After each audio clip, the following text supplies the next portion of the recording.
Hello बच्चों। आज हम जेई एडवांस के जो प्रीवियस ईयर क्वेश्चंस हैं उसके अंदर इलेक्ट्रोमैग्नेटिक इंडक्शन मतलब ईएमआई जो चैप्टर है उसको डिस्कस करेंगे। 2006 से लेके अब तक जितने भी सवाल आ रखे हैं वो सारे के सारे सवाल अपन जेई एडवांस के डिस्कस करेंगे। एंड अगेन सारे के सारे बड़ा सवाल करने आपके लिए नियरली कंपलसरी है, खासतौर से जो बच्चा जेई एडवांस का एग्जाम दे रहा है। मुझे सवालों को एक्सप्लेन करने में हल्का सा टाइम लग सकता है क्योंकि चैप्टर थोड़ा सा टफ भी है, कॉन्सेप्चुअल भी है और पेपर में मुझे फीलिंग ऐसी रहती है कि ईएमआई के सवाल जो थोड़े से रिलेटिवली बाकी चैप्टर्स मुकाबले ज्यादा अच्छे पूछते हैं। लैंग्वेज भी अच्छी होती है, कॉन्सेप्ट्स की गहराई भी थोड़ी सी बढ़िया होती है।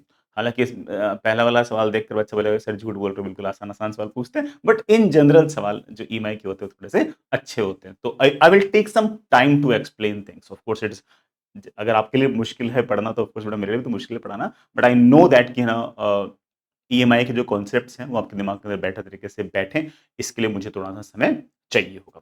बाकी सारे जो चैप्टर्स हैं जिनके बेटा एडवांस के प्रीवियस ईयर क्वेश्चंस मैं सॉल्व कर चुका हूं वो सारे के सारे इसी प्लेलिस्ट में आपको मिल जाएंगे। इसी तरह से केमिस्ट्री की प्लेलिस्ट बेटा इसी वीडियो के डिस्क्रिप्शन में या कमेंट बॉक्स में कहीं ना कहीं आपको मिल जाएगी। यूज इट वाइजली, किसी और चीज की जरूरत हो तब भी हमें बताते रहिएगा। चलिए, पहला वाला सवाल जो है बेटा ये 2012 का सवाल है। काफी ज्यादा आसान सवाल है। A current carrying infinitely long wire is placed along diameter of a circular wire loop without touching it. ठीक है, जस्ट बेटा ऊपर से एक वायर गुजर रहा है, नीचे बेटा कोई सर्कुलर लूप है। The correct statement is are, मतलब बेटा more than one correct question है। ठीक है, the EMF induced in loop is zero if current is constant.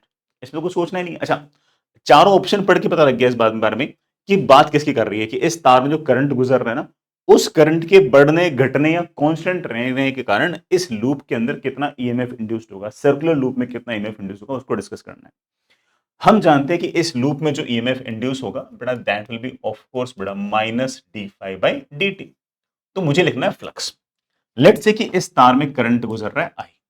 अगर करंट इस तरह से अगर आई गुजर रहा है तो ऊपर वाला जो हिस्सा है वहां पर बेटा मैग्नेटिक फील्ड ऐसे बाहर की तरफ होगी। करंट अगर ऐसे है तो नीचे वाले हिस्से में मैग्नेटिक फील्ड अंदर की तरफ होगी।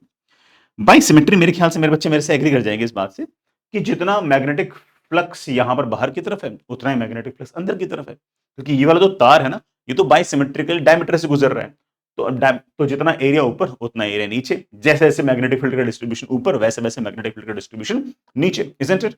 और अगर ऐसा है तो हम ऐसा बड़े आराम से कह सकते हैं करंट कुछ भी हो, इस लूप में से गुजरने वाला जो फ्लक्स रहेगा वो जीरो ही रहेगा। नेट तो जीरो रहेगा ना। और अगर वो फ्लक्स अगर जीरो रहेगा, जीरो तो है ही है, लेकिन ये जीरो किसी इंस्टेंट पे जीरो नहीं है, हर टाइम ही जीरो है, पूरे टाइम ही फ्लक्स जीरो है। और पूरे टाइम अगर फ्लक्स जीरो है तो of course flux is going to be constant. और अगर फ्लक्स अगर कांस्टेंट है तो उसका जो टाइम डेरिवेटिव है that is obviously coming out to be zero. तो इसमें मेरे ख्याल से कोई ईएमएफ इंड्यूस नहीं होगी। तो एक एक करके सारे ऑप्शन पढ़ते हैं। The EMF induce in loop is zero if the current is constant. Of course but अगर एक करंट कांस्टेंट है तो फ्लक्स जो है बेटा वो तो है ना, ऊपर भी कांस्टेंट है बेटा, नीचे भी कांस्टेंट है बेटा, फ्लक्स कांस्टेंट है बेटा, ऑब्वियस बात है कि ईएमएफ क्या आएगा, जीरो आएगा। ये वाला ऑप्शन तो बहुत इजी था सोचना। आगे देखते हैं। The EMF induced in the loop is finite if the current is constant. बेटा झूठ है, ये तो इसी का नेगेट हो गया ना।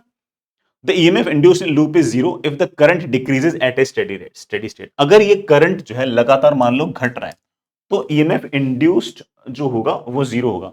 सही बात है भाई, अगर करंट घट रहा है तो ये वाला मैग्नेटिक फ्लक्स घट रहा है, ये वाला मैग्नेटिक फ्लक्स भी घट रहा है, लेकिन नेट मैग्नेटिक फ्लक्स तो पूरे लूप में जीरो है ना, है कि नहीं यार? जैसे मान लो कि लेट्स से कि ये वाला मैग्नेटिक फ्लक्स है बेटा, लेट्स से मैंने इसको +5 गाउस लिख दिया, तो ये वाला जो मैग्नेटिक फ्लक्स होगा बेटा ये आपका -5 गाउस हो जाएगा, है कि नहीं यार? जब ये घटकर बेटा मान लो कि +4 गाउस हो जाएगा तो बेटा ये -4 गाउस हो जाएगा, तो नेट तो हमेशा आपके पास क्या रहेगा, जीरो रहेगा। तो करंट चाहे बढ़े चाहे घटे चाहे कांस्टेंट रहे, इस लूप में से नेट मैग्नेटिक फ्लक्स तो आपका हमेशा जीरो होगा। और नेट मैग्नेटिक फ्लक्स हमेशा अगर जीरो होगा तो ईएमएफ इंड्यूस हमेशा ही बेटा आपका जीरो होगा। The EMF induce in loop is zero if the current decreases at a steady state. Steady state से घटो चाहे कैसे घटो, फ्लक्स ही जीरो है और वो हमेशा कांस्टेंट है, तो आपका ईएमएफ इंड्यूस तो जीरो ही होगा। The EMF induce in the loop is finite if the current decreases. बेटा झूठ बात, कौन से आंसर आ गए, ए और सी आ गए। यही करंट अगर बढ़ भी रहा होता, भले स्टेडी स्टेट से बढ़े है ना, नॉन स्टेडी स्टेट से बढ़े, एक्सपोनेंशियल बढ़े, वी डजंट केयर, अगर करंट बढ़ भी रहा होता तब भी पूरे लूप के अंदर नेट ईएमएफ इंड्यूस तो आपकी जीरो रहती है। ठीक है, अगला सवाल बेटा सिंपल, अगेन लेंज लो का सवाल है बेटा, शायद जेई 2009 का सवाल है, आईआईटी एडवांस का। The figure shows certain wire segment joint together to form a coplanar loop. बड़ा एक लूप बन रखा है इस तरीके से, बड़ा यूं चलते चलते चलते वायर जो है ये ऐसे पूरा लूप है। The loop is placed in a perpendicular magnetic field in direction going into the plane of the figure. बड़ा इस फिगर में मैग्नेटिक फील्ड ऐसे अंदर की तरफ है। The magnitude of the field increases with time. बड़ा जो मैग्नेटिक फील्ड है ना जो अंदर की तरफ है वो लगातार समय के साथ बढ़ रही है। ठीक है, तो बड़ा ऑफ कोर्स कोई ना कोई ईएमएफ इंड्यूस होगा। Let's see. I1 and I2 are the current in the segment AB and CD। AB वाला जो सेगमेंट है बड़ा उसमें करंट I1 है, CD वाले में जो करंट है वो मेरे पास I2 है। पहले दो ऑप्शन तो बड़ा मुझसे पूछ रहे हैं कि दोनों में से बड़ा कौन सा होगा छोटा कौन सा होगा। यार ये कोई बात हुई, दोनों सेम होंगे भाई। मान लो यहां पर करंट लेट से I2 है तो वो I2 यूं चलते चलते चलते चलते चलते चलते चलते ऐसे आएगा, है ना। तो पूरा लूप अगर एक है तो करंट तो सेम ही होगा ना यार। बस करंट अगर सेम होगा तो ये दोनों ऑप्शन तो आपके गलत हो गए। अब सिर्फ और सिर्फ सी और डी ऑप्शन पढ़ने हैं, और सी और डी ऑप्शन में सिर्फ और सिर्फ डायरेक्शन की बात कर रखी है। डायरेक्शन की अगर बात कर रखी है तो वो डिसाइड होगी लेंज लॉ से। अब लेंज लॉ क्या कहता है? अंदर की तरफ मैग्नेटिक फील्ड है, बढ़ रही है, अंदर की तरफ फ्लक्स है, बढ़ रहा है। हम क्या कोशिश करेंगे? मैग्नेटिक फ्लक्स बाहर क्रिएट करने की। हमारा मन है मैग्नेटिक फ्लक्स बाहर क्रिएट करने का। अब सुनना बेटा, मैग्नेटिक फ्लक्स बाहर क्रिएट करने के लिए जो बाहर वाला जो लूप है उसमें मैं चाहूंगा कि करंट ऐसे आए। ठीक है, लेकिन बड़ा ऑब्वियस बात है कि इसमें करंट यूं चला जाएगा ऐसे। तो बाहर वाला लूप है उसके कारण मैग्नेटिक फील्ड आएगी ऐसे बाहर की तरफ, और वही मैं चाहता हूं। हाँ, लेकिन इस कारण से जो छोटा वाला जो लूप है उसमें मैग्नेटिक फील्ड आ गई अंदर की तरफ। ठीक है, वो मेरे को समझ आ गया। अब कोई बच्चा बोलता है कि सर इसका उल्टा होना चाहिए कि अंदर वाले लूप में करंट ऐसे आए, यूं आएगा तो अंदर वाले लूप में से मैग्नेटिक फील्ड आएगी बाहर की तरफ, लेकिन फिर यूं करंट चलते चलते चलते ऐसे आएगा, बाहर वाले के करंट के कारण मैग्नेटिक फील्ड आएगी अंदर की तरफ। तो दोनों में से कौन सा सही होना चाहिए? बच्चा बोलेगा कि सर सही तो ये होना चाहिए कि बाहर बड़े वाले लूप की चलेगी। बड़े वाले लूप की इसलिए चलेगी क्योंकि मुझे तो कुल मिलाकर मैग्नेटिक फ्लक्स बाहर की तरफ नेट निकालना है। मैग्नेटिक फ्लक्स अगर बाहर की तरफ अगर नेट निकालना है तो ये बात तो ऑब्वियस होगी कि बाहर वाला लूप जब मैग्नेटिक फ्लक्स बाहर निकाल रहा है तो अंदर वाला लूप अंदर निकाल रहा है, अंदर वाला लूप जब बाहर निकाल रहा है तो बाहर वाला लूप अंदर, बाहर वाला जो लूप है उसको उल्टा निकाल रहा है। तो दोनों अगर उल्टे निकाल रहे हैं तो ऐसे केस में किसकी चलनी चाहिए? तो magnetic flux equals to magnetic field into area. तो किसकी चलनी चाहिए? नेट फ्लक्स जो है ना वो बड़ा आपका बाहर की तरफ आना चाहिए। तो वो कौन डिसाइड करेगा? जिसका एरिया ज्यादा होगा। एरिया ज्यादा किसका है? एरिया बड़ा ज्यादा है बड़े वाले जो लूप है बेटा इसका, कौन सा? डीसी वाले का। तो डीसी वाला जो लूप होगा बेटा उसके अंदर करंट आना चाहिए ऐसे बाहर की तरफ, इसमें बेटा करंट आना चाहिए ऐसे, ये मैग्नेटिक फील्ड क्रिएट कर देगा अंदर की तरफ। लेकिन नेट जो फ्लक्स होगा बेटा वो तो ऑफ कोर्स इन पूरे सिस्टम की वजह से बाहर की तरफ ही आएगा। And what we want is like this. तो डी से सी की तरफ आएगा I2, बेटा डी से सी की तरफ आएगा I2, और I1 आएगा ए से बी। I1 आएगा बेटा ए से B. So answer comes out to me D. तो किसकी चलेगी? जो बड़ा वाला लूप है ना उसकी चलेगी। ठीक है, अगर कभी मान लो कि अपोजिंग होंगे ना तो है ना इस तरह से बेटा ध्यान। अच्छा सवाल, बड़ा बढ़िया सवाल, थोड़ा दिमाग भी लगेगा, है ना, बातें बड़ा खूब सारी हैं। पुराना सवाल है बेटा, काफी पुराना सवाल है, जेई 2009 का सवाल है। Really good question.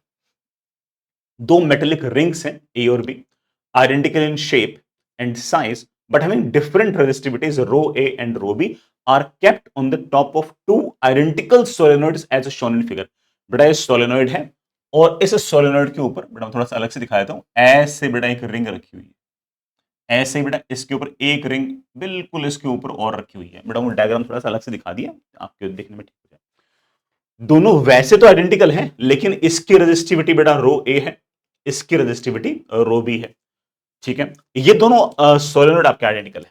When current I is switched on in both the सोलेनोइड्स, बेटा पहले इस सोलेनोइड में कोई करंट नहीं था, अब मैंने इन दोनों के दोनों सोलेनोइड के अंदर इस तरह से आई करंट भेज दिया है। ठीक है, in identical manner the ring A and B jumps to height H A and H B. दोनों रिंग जो ना वो जंप मारती है, ये जाती है एच ए हाइट पे, बड़ा ये हाइट जाती है एच बी हाइट पे। ठीक है, और मुझे साफ साफ बोल रखा है कि एच ए जो है वो एच बी से बड़ा है। ठीक है, कोई बात नहीं। The possible relation between their resistivity and masses, बेटा मास और रेजिस्टिविटी के बीच में क्या रिलेशन होगा? रिंग ए का mass M A, ring B का mass M B, ring A की रेजिस्टिविटी रो ए और रिंग बी की रेजिस्टिविटी रो बी, क्या रिलेशन है? If H A is more than H B. तो बेसिक से सोचना पड़ेगा, पहले ये सोचना पड़ेगा कि ये रिंग ने जंप क्यों किया। रिंग ने जो जंप किया बेटा वो हम एक्सप्लेन कर देंगे बड़े आराम से, लेंज लॉस। कैसे? कि देखो मेरे पास ये सोलेनॉइड है और इस सोलेनॉइड में शुरुआत में कोई करंट नहीं है, ठीक है, कोई दिक्कत नहीं है। इसके ऊपर बेटा कोई ना कोई रिंग पड़ी है। बेटा अगर इसके ऊपर कोई ना कोई अगर रिंग पड़ी है तो उसमें से शुरुआत में से कोई फ्लक्स नहीं गुजर रहा, क्योंकि सोलेनोइड में करंट नहीं है, तो उसके कारण कोई मैग्नेटिक फील्ड नहीं है, तो उसके कारण कोई मैग्नेटिक फील्ड नहीं है, तो इस रिंग में से किसी प्रकार का कोई फ्लक्स नहीं गुजर रहा। लेकिन जैसे ही इस सोलेनोइड में से करंट गुजरा, वैसे ही एक मैग्नेटिक फील्ड क्रिएट हुई। जैसे ही बेटा ये वाली मैग्नेटिक फील्ड क्रिएट हुई, वैसे ही इस लूप के अंदर ईएमएफ इंड्यूस होगा, और वो ईएमएफ इंड्यूस हमेशा कॉज को अपोज करेगा। अब कॉज कौन है? कॉज ऑफ कोर्स बेटा मैग्नेटिक फील्ड का आना ही तो कॉज है ना। अब ये क्या चाहेगा कि मेरे अंदर मैग्नेटिक फील्ड घट जाए, मेरे में से मैग्नेटिक फ्लक्स घट जाए। बेटा मैग्नेटिक फ्लक्स घटने के लिए बेटा ये क्या होगा, ये लूप दूर जाना चाहेगा। हालांकि दूर जाने के पीछे को मैं और एक तरीके से और एक्सप्लेन कर सकता हूं। वो एक्सप्लेनेशन क्या है कि इसके अंदर कुछ ना कुछ ईएमएफ इंड्यूस होगा, जो ईएमएफ इंड्यूस होगा उसके कारण कुछ ना कुछ करंट आएगा, उस करंट के कारण बड़ा ऑब्वियस बात है कि इसके और बड़ा इसके बीच में कोई ना कोई रिपल्शन आएगा, और उस रिपल्शन के कारण बड़ा ये खड़ाक से बड़ा ऊपर की तरफ जाएगी। ठीक है, इसके ऊपर बड़ा कोई ना कोई ऐसे फोर्स लगेगा। अब मेरी बात ध्यान सुनना, मुझे एक्चुअल वैल्यूज नहीं निकालनी है, मुझे तो सिर्फ और सिर्फ बेटा ना ऐसे काम चल जाएगा। मैं तो ना, क्योंकि वैल्यूज थोड़ी पूछ रखी बेटा, मुझसे कोई एक्चुअल एक्सप्रेशन थोड़ी पूछ रखा है, सिर्फ इनइक्वालिटीज पूछ रखी है। इनइक्वालिटीज अगर पूछ रखी है तो मेरा काम ऐसे चल जाएगा। मुझे पता है कि जो भी फोर्स इसके ऊपर लगने वाला होगा, वो बड़ा ऑब्वियस बात है कि इसके अंदर से गुजरने वाला जो इंड्यूस्ड करंट होगा ना, उसके प्रोपोर्शनल होगा। कम ऑन बेटा, कोशिश जो होंगी बेटा वो हमेशा निकालने की आवश्यकता नहीं बेटा। मुझे पता है कि जो भी बेटा करंट आएगा, हालांकि मैं इसको और बेटर तरीके से एक्सप्लेन कर सकता हूँ कि करंट कैसे कैसे आएगा।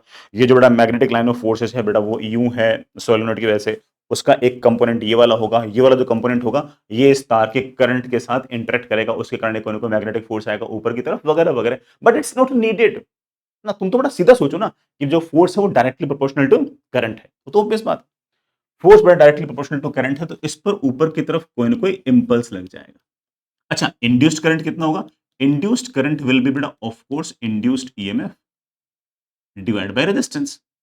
इंड्यूस्ड ईएमएफ बेटा क्या होता है? इंड्यूस्ड ईएमएफ मेरे बच्चों को पता है बेटा, D phi by D T होता है बेटा मेरे पास ही। अगर मैं इंपल्स की बात करूं बेटा, इंपल्स क्या होता है? इंपल्स होता है बेटा of course force into dt। बेटा फोर्स जो है बेटा वो डायरेक्टली प्रोपोर्शनल टू करंट है, तो k times induced current multiplied by dt। कोई दिक्कत तो नहीं इसके अंदर? इंड्यूस्ड करंट इनटू dt, बेटा इंड्यूस्ड करंट इनटू dt बेटा इज ऑफ कोर्स बेटा करंट इंड्यूस्ड इनटू dt को बेटा अगर कभी भी इंटीग्रेट करते हो तो that always comes out to be बेटा कितना चार्ज पास हुआ है। डेल्टा क्यू लिख रहा हूं बेटा, कितना चार्ज पास हुआ है इस रिंग से। कितना चार्ज पास हुआ बेटा इस रिंग से, आप उसको बड़े आराम से लिख सकते हो, कितना चेंज इन फ्लक्स है अपॉन रेजिस्टेंस। बेटा किसी को अगर ये रिजल्ट याद नहीं तो याद रख लेना, चार्ज कितना पास होगा रिंग में से, ये बड़ा स्टैंडर्ड रिजल्ट है। It is always equal to change in flux upon resistance. ये कुल मिलाकर इंपल्स लगा है। सर इंपल्स में इतने इंटरेस्टेड हो क्यों? बेटा इंपल्स में इसलिए इंटरेस्टेड हूं कि मुझे ना इसकी वेलोसिटी निकालनी है, एंड आई नो दैट कि इंपल्स जो बेटा मेरे पास k into delta phi upon R है, इट इज ऑब्वियसली बेटा mass into velocity. Impulse equals to change in momentum. बेटा पहले रिंग बड़ा रेस्ट पे थी, अब बड़ा ऊपर की तरफ बड़ा वेलोसिटी v आ गई है, तो ऊपर की तरफ मोमेंटम आ गया m इंटू v। यहां से मेरे पास इस रिंग के पास कोई ना कोई वेलोसिटी आ गई and that velocity comes out with k delta phi upon M R. किस हाइट पे जाएगा? बेटा जैसे ही यहां से उठा बेटा एम जी तो लगी रहे, तुम जानते हो बेटा कितनी हाइट पे जाएगा? बेटा हाइट जाएगा of course V square upon two g. जैसे बेटा V square upon two g क्या, k square delta five square upon m square R square into two g. दोनों ही केसेस के अंदर जो बेटा दो अलग अलग केस डिस्कस कर रहे हैं, ये बेटा कांस्टेंट दोनों के लिए सेम है। चेंज इन फ्लक्स बेटा दोनों केस में सेम ही है ना। दो आइडियल आइडियल सोलेनोइड थे, पहले बेटा कोई करंट नहीं था, कोई मैग्नेटिक फील्ड नहीं थी, बाद में सेम करंट आ गया, सेम मैग्नेटिक फील्ड आ गया, बाकी ज्योमेट्री बेटा सेम है। टू जी बेटा आपके पास सेम है। मैं बड़ा आराम से कह सकता हूं कि H is inversely proportional to M square R square.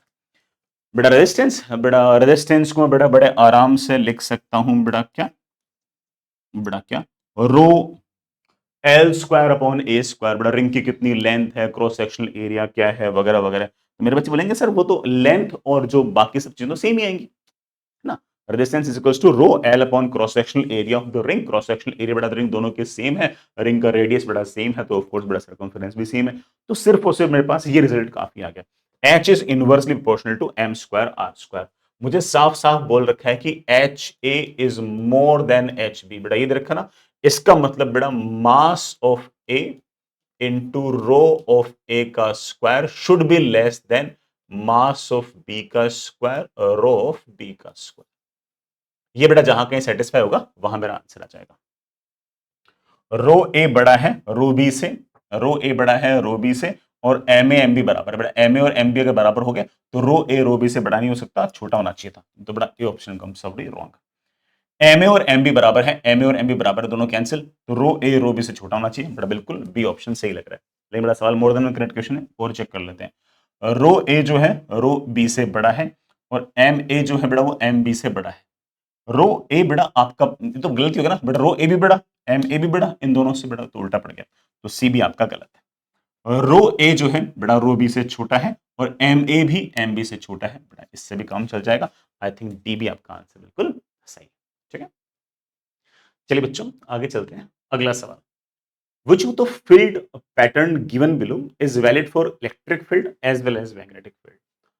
कौन सा फील्ड पैटर्न इलेक्ट्रिक फील्ड और मैग्नेटिक फील्ड दोनों के लिए वैलिड है? सबसे पहले वाले में अगर देखिए तो फील्ड लाइनें ऐसे बाहर की तरफ निकल रही हैं। इलेक्ट्रिक फील्ड में ऐसा पॉसिबल है अगर हम यहाँ पर पॉजिटिव चार्ज रखते हैं तो। मैग्नेटिक फील्ड के अंदर इस तरह की लाइंस पॉसिबल नहीं है। तो आप में से कोई बच्चा बोलेगा सर पॉसिबल है, यहाँ पर सर सिर्फ मोनोपोल रख दो तो मोनोपोल से मैग्नेटिक लाइन ऑफ फोर्सेस तो यूं निकलती है। But we also know that कि मोनोपोल तो एग्जिस्ट करता ही नहीं ना। मोनोपोल तो अकेला थोड़ी एग्जिस्ट करता है, अकेला नॉर्थ पोल और साउथ पोल तो होता ही नहीं है। ठीक है, तो this is not possible. Similarly B को अगर देखें तो इलेक्ट्रिक लाइन ऑफ फोर्सेस तो ऐसे पॉसिबल है अगर हम यहां पर नेगेटिव चार्ज रखते तो, लेकिन ऐसी magnetic line of forces possible नहीं है। हाँ, अकेला साउथ पोल अगर एग्जिस्ट कर रहा होता तो ऐसी magnetic line of forces possible होती, but we know that it's not the case. D option की अगर बात करें तो बड़ा magnetic line of forces U निकलती है, ऐसे आती है, यू निकलती है, ऐसे आती है। This is possible in the case of A bar magnet, यहां पर बड़ा नॉर्थ पोल और यहां पर मेरे पास साउथ पोल।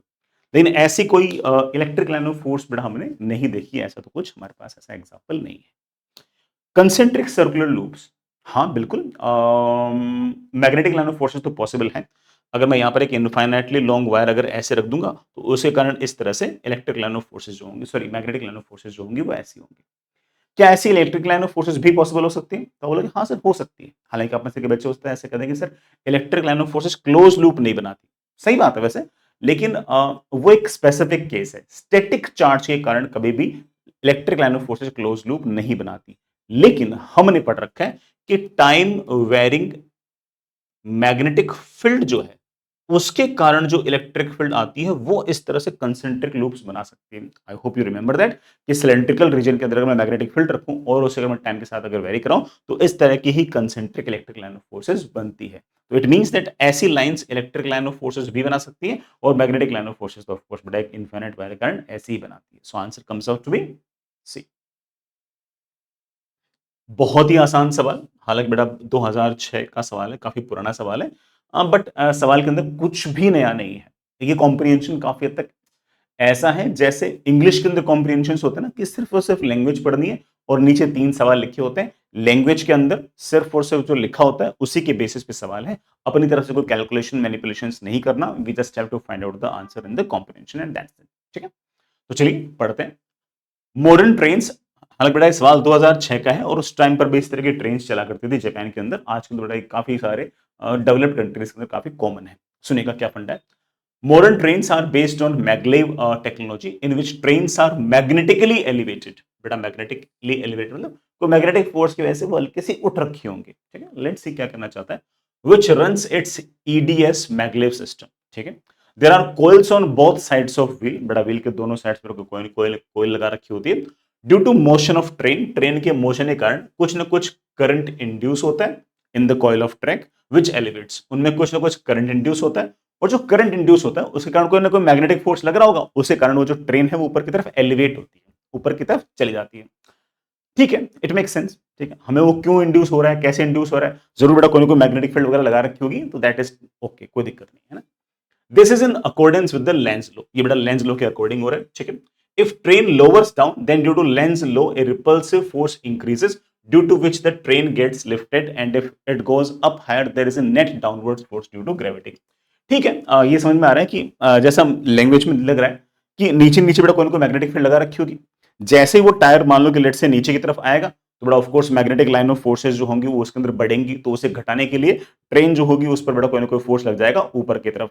जैसे बड़ा ऊपर की तरफ जाएगा बड़ा मैग्नेटिक फोर्सेस के, जैसे मैग्नेटिक फील्ड से बड़ा बाहर जाएगा, ऑब्वियस बात है मैग्नेटिक फील्ड से बाहर जाने पर मैग्नेटिक फोर्सेस वैसे कम हो जाएंगे, तो एमजी कारण हल्का सा नीचे आएगा। ठीक है, तो बीच में कोई ना कोई एक इक्विलिब्रियम टाइप बन जाएगा। जब बिल्कुल नीचे होगा तो मैग्नेटिक फोर्स जो होगा वो थोड़ा सा रिपल्सिव होगा और वो ऊपर की तरफ ले जाएगा। बहुत ही ऊपर चला गया तो एमजी वाला जो फोर्स है वो डोमिनेटिंग हो जाएगा, क्योंकि मैग्नेटिक फील्ड से बाहर निकल गया, तो बड़ा ऑफ कोर्स बीच में कोई ना कोई एक इक्विलिब्रियम टाइप कंडीशन बीच में कहीं ना कहीं आ जाएगी।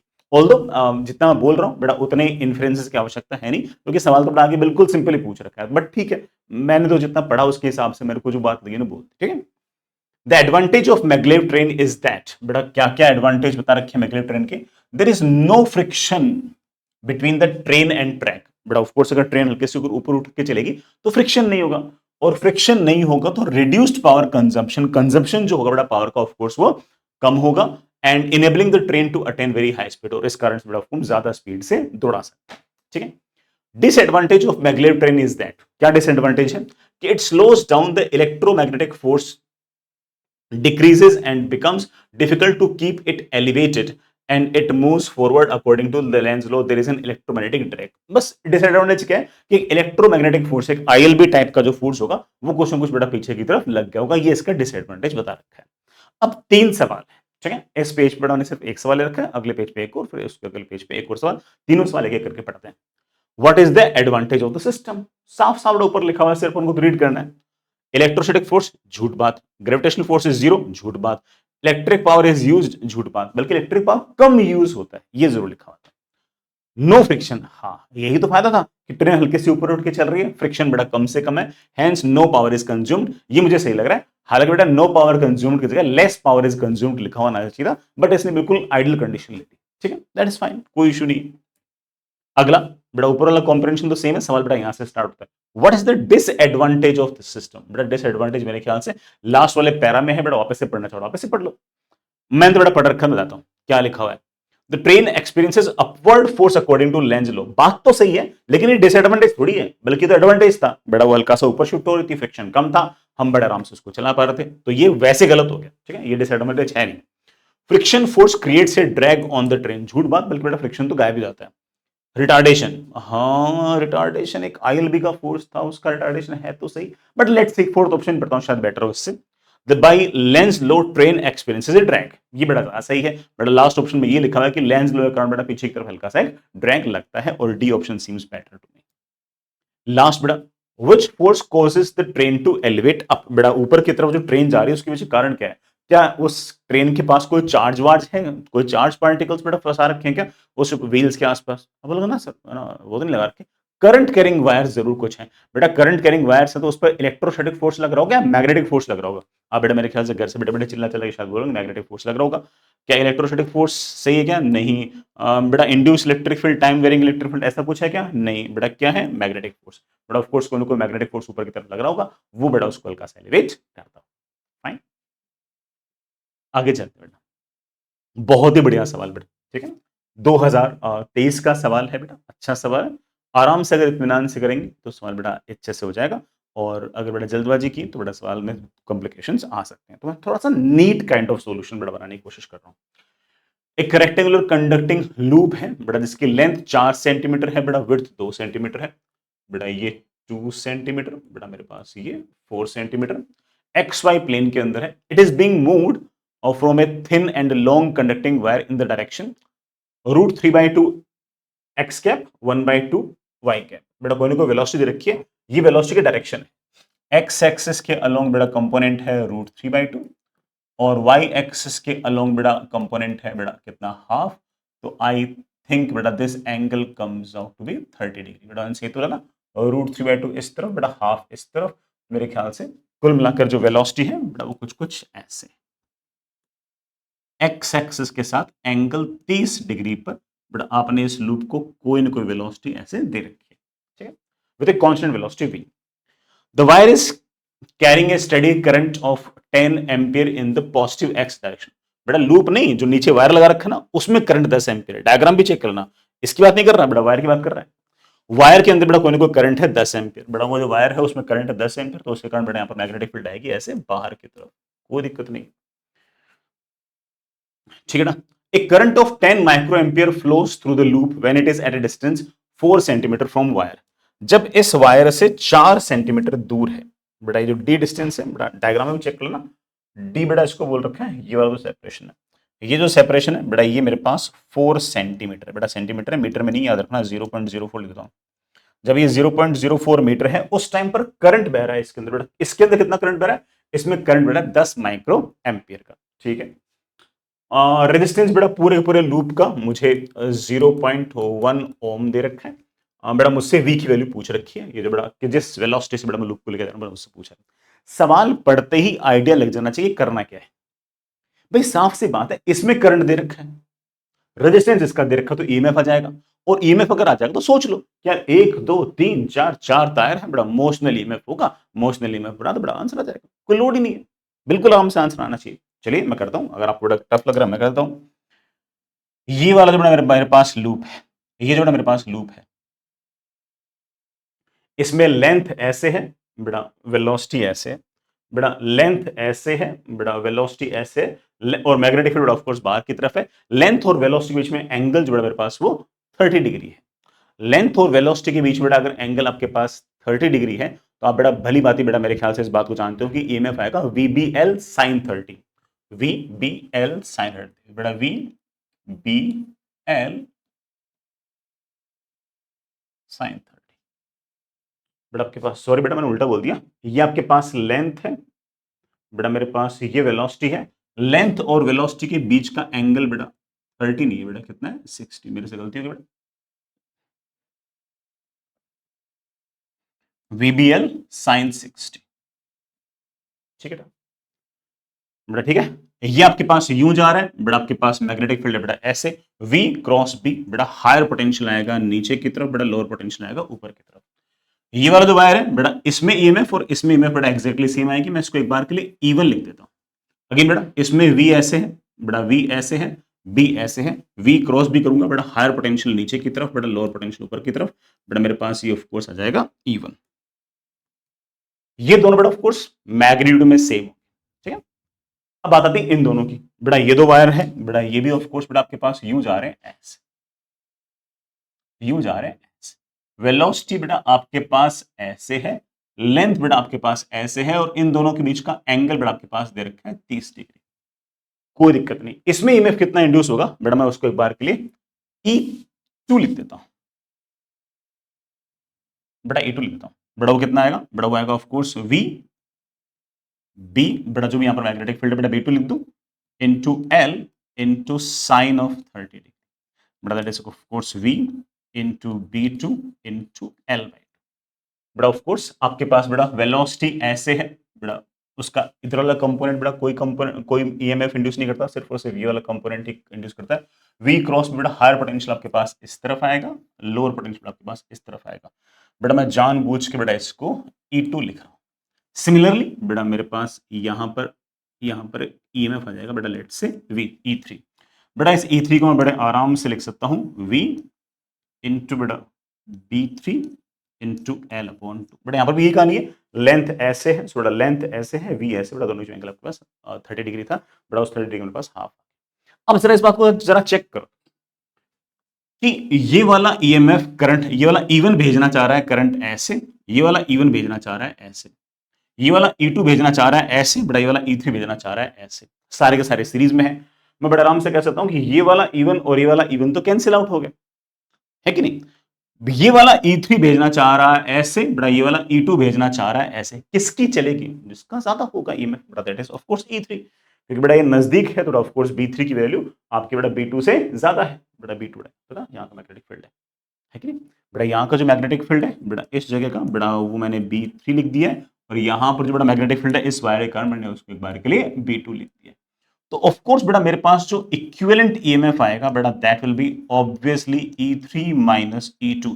एंड जो इक्विवेलेंट ईएमएफ मैं बड़े आराम से लिख सकता हूं बेटा, पूरे पूरे लूप में करंट बेटा कुछ ना कुछ करंट जा रहा होगा ऐसे बेटा। मेरे ख्याल से करंट की वैल्यू कितनी है बेटा, इस लूप में बेटा करंट की वैल्यू 10⁻⁻⁶ इनटू रेजिस्टेंस बेटा मेरे ख्याल से लूप का है 0.1। आई थिंक बेटा दिस कम्स आउट विद 10⁻⁻⁷। बस बेटा हो गया। अब तो बेटा सिर्फ और सिर्फ मुझे वैल्यूज ही पुट करनी बेटा, कोई खास ऐसा बड़ा काम बचा नहीं बेटा। ये बेटा मेरे पास इक्विवेलेंट ईएमएफ की वैल्यू आ गई बेटा।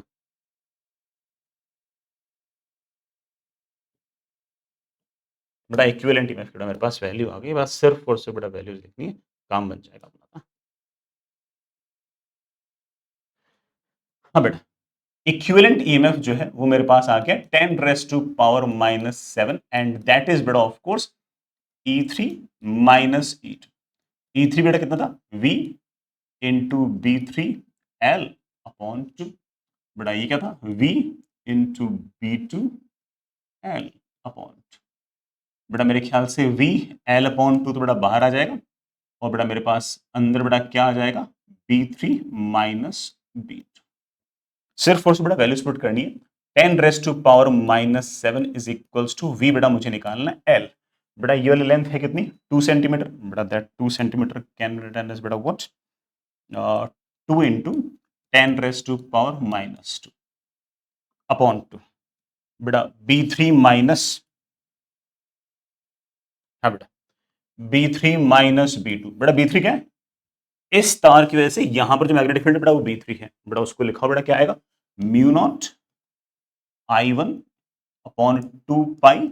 बेटा ये वाले डिस्टेंस बेटा this distance is of course 4 into 10⁻⁴ 4 into 10⁻⁴ बेटा डिस्टेंस कितनी है, -2 माइनस B2। इसके कारण बेटा यहाँ पर मैग्नेटिक फील्ड बेटा that is of course mu naught I मतलब बेटा इसके अंदर करंट अपॉन बेटा व्हाट 2 पाई। ये डिस्टेंस बेटा that comes out be 8 into 10⁻⁻²।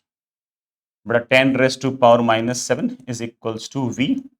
बेटा थोड़ी कैलकुलेशन टफ हो रही है, V इंटू 10⁻⁻²। बेटा म्यू नॉट बाहर निकाल लो, म्यू नॉट कितना होता है बेटा, म्यू नॉट होता है बेटा 4 पाई इंटू 10⁻⁻7। तो बेटा 2 पाई बेटा 4 पाई से कैंसिल, तो 2 इंटू 10⁻⁻7 बेटा बाहर आ जाएगा।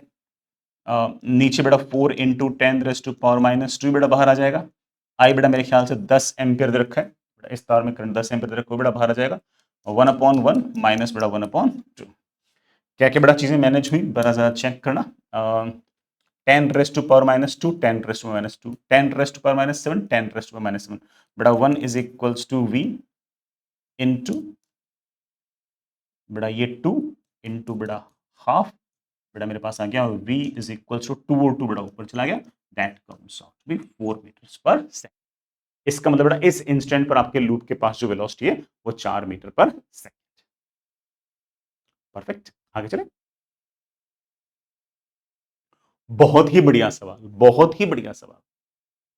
बल्कि बेटा मैं ये कहूंगा कि इस तरह के सवालों के लिए, खासतौर से इस तरह की कॉम्प्रिहेंशंस के लिए बेटा आईआईटी एडवांस जानना चाहता है, जिसमें एक बार प्रथम दृष्टया बच्चे को ऐसा लगता है कि यार ये वाला कॉन्सेप्ट मैंने पढ़ ही नहीं रखा, लेकिन जैसे वो सवाल करने बैठता तो उसको लगता है कि यार अगर मैंने नहीं पढ़ रखा तो अच्छी बात, सारी सारी जो इन्फॉर्मेशन है वो तो कॉम्प्रिहेंशन में लिखी हुई है, उसमें से उस इन्फॉर्मेशन में से एक्सट्रैक्ट करके मुझे सिर्फ और सिर्फ आंसर निकालना है। तो very classic example of this type. And again आप बेटा एक्सपेक्ट कर सकते हो कि आईआईटी एडवांस आपसे अगेन इस तरह के इनोवेटिव क्वेश्चंस पूछे।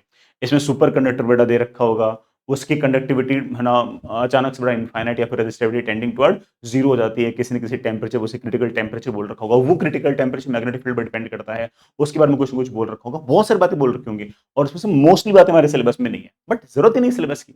जो भी इन्फॉर्मेशन चाहिए ना वो उसने सवाल में लिख रखी है, ठीक है। तो very classic exam. Electrical resistance of a certain material known as superconductors changes abruptly from a non-zero value to zero as its temperature is lowered below a critical temperature। बेटा इस क्रिटिकल टेम्परेचर को TC0 बेटा इसने बोल रखा है। जितने बड़ा ऑब्जेक्ट्स हैं उनका टेम्परेचर बेटा हम जानते हैं कि जैसे जैसे टेम्परेचर घटाओगे बेटा रेजिस्टेंस घटता है, लेकिन कुछ सुपर कंडक्टर्स होते हैं उनके अंदर टेम्परेचर बड़ा अचानक से ऐसा पहुंचता है कि उसका रेजिस्टेंस अचानक से घट के जीरो हो जाता है, ठीक है। हालांकि बेटा ये डायग्राम में दी, सॉरी सवाल में बोल नहीं रखा, बट मैं रफली बेटा बात बोलने की, तो मैं चलो मैं कोशिश करता हूँ। लेट्स से कि ये रेजिस्टेंस है और ये टेम्परेचर है, तो हम रफली इस बात को जानते हैं कि अगर हम टेम्परेचर घटाएंगे रेजिस्टेंस घटेगा, टेम्परेचर घटाएंगे रेजिस्टेंस घटेगा, एक रफ बात हम जानते हैं, ठीक है। फिर ऐसा होगा कि एक अचानक से ऐसा टेम्परेचर आएगा, है बेटा, एक अचानक से ऐसा टेम्परेचर आएगा कि आपका जो रेजिस्टेंस है ना वो अचानक से घटकर जीरो हो जाएगा।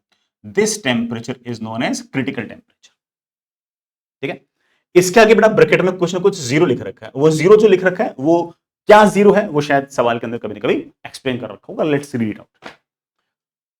एन इंटरेस्टिंग प्रॉपर्टी, अब यहां तक की बात तो हो गई, अब कोई और इंटरेस्टिंग प्रॉपर्टी को डिस्कस करना चाह रहा आपके साथ। An interesting property of superconductor is that कि their critical temperature becomes smaller than Tc0 if they are placed in magnetic field. अब इसने एक बात बोली कि इन्हीं सुपर कंडक्टर को अगर मैं किसी मैग्नेटिक फील्ड के अंदर रख दूंगा तो क्रिटिकल टेम्परेचर घट जाता है, समझ रहे हो। लेट्स सी, मैं एग्जांपल बोल रहा हूं, ये बड़ा अगेन जो मैं एग्जांपल दे रहा हूं मैं अपने इंट्यूशन से दे रहा हूं कि मैं जो कॉम्प्रिहेंशन पढ़ के कर पाऊं। लेट्स से कोई ऑब्जेक्ट है, ठीक है, और उसका क्रिटिकल टेम्परेचर जो है वो लेट्स से बेटा 200 केल्विन है, अगर मैंने कोई मैग्नेटिक फील्ड नहीं लगाई तो। अब ये कह रहा है कि अगर तूने कोई 10 टेस्ला की अगर मैग्नेटिक फील्ड लगा दी तो इसका क्रिटिकल टेम्परेचर अब 200 केल्विन नहीं है, इसका क्रिटिकल टेम्परेचर घटकर let's say for example 150 kelvin हो गया। तो जो रेजिस्टेंस घटकर जीरो हो रहा था पहले 200 केल्विन पे, अब वो रेजिस्टेंस घटकर 200 केल्विन पर जीरो नहीं होगा बल्कि 150 केल्विन पे होगा। तो क्रिटिकल टेम्परेचर खुद मैग्नेटिक फील्ड का एक फंक्शन है, हालांकि वो फंक्शन क्या है वो मैं नहीं बता रखा, बट ठीक है ना, for a starter it's totally fine, कोई दिक्कत नहीं। तो मेरे लिए बेटा क्या इंपोर्टेंट बात हुई, इंटरेस्टिंग प्रॉपर्टी बेटा क्या है कि क्रिटिकल टेम्परेचर जो है becomes smaller than Tc0 if they are placed in magnetic field. अगर मैग्नेटिक फील्ड के अंदर रख दो तो क्रिटिकल टेम्परेचर घट जाता है, और ये Tcb लिखा हुआ है बेटा, इसका मतलब जो ब्रैकेट में बी, जो ब्रैकेट में जो चीज है ना वो मैग्नेटिक फील्ड है।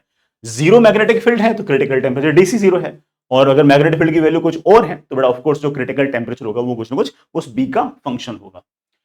is a function of magnetic field strength B. The dependence of Tc B is shown in figure। बेटा ये क्रिटिकल टेम्परेचर जो है मैग्नेटिक फील्ड के साथ कैसे वेरी कर रही है, बेटा रफ सा ग्राफ बना रखा है, और इस ग्राफ का बेटा कोई एक्सप्रेशन वगैरह नहीं दे रखा बस, लेकिन इससे ये आइडिया लग रहा है कि मैग्नेटिक फील्ड जितनी ज्यादा होगी, बेटा देख लें यहां पर तो बेटा मैग्नेटिक फील्ड है ही नहीं, तो क्रिटिकल टेम्परेचर Tc0 है। फिर आप जितनी ज्यादा बड़ा मैग्नेटिक फील्ड लगाते हो आपका क्रिटिकल टेम्परेचर उतना ही कम हो जाता है, फिर और ज्यादा बड़ा मैग्नेटिक फील्ड लगाते हो तो क्रिटिकल टेम्परेचर और कम हो जाता है। और वो कैसे कम हो रहा है वो एक्सप्रेशन नहीं दे रखा, बट आई होप कि सवाल के अंदर जरूरत भी नहीं होगी ना, इतनी इंफॉर्मेशन मेरे लिए काफी है। In the graph below, the resistance R of superconductor is shown as a function of its temperature T। बेटा ठीक है, रेजिस्टेंस वर्सेस टेम्परेचर बेटा के सुपरकंडक्टर दिखा रखा है for two different magnetic field, किसी दो अलग अलग मैग्नेटिक फील्ड के लिए। सॉलिड लाइन जो है बेटा मैग्नेटिक फील्ड B1 के लिए है, और जो डॉटेड लाइन या डैश्ड लाइन है बेटा वो किसी मैग्नेटिक फील्ड B2 के लिए है, और B2 जो है बेटा B1 से बड़ा है। B2 जो है बेटा B1 से बड़ा है।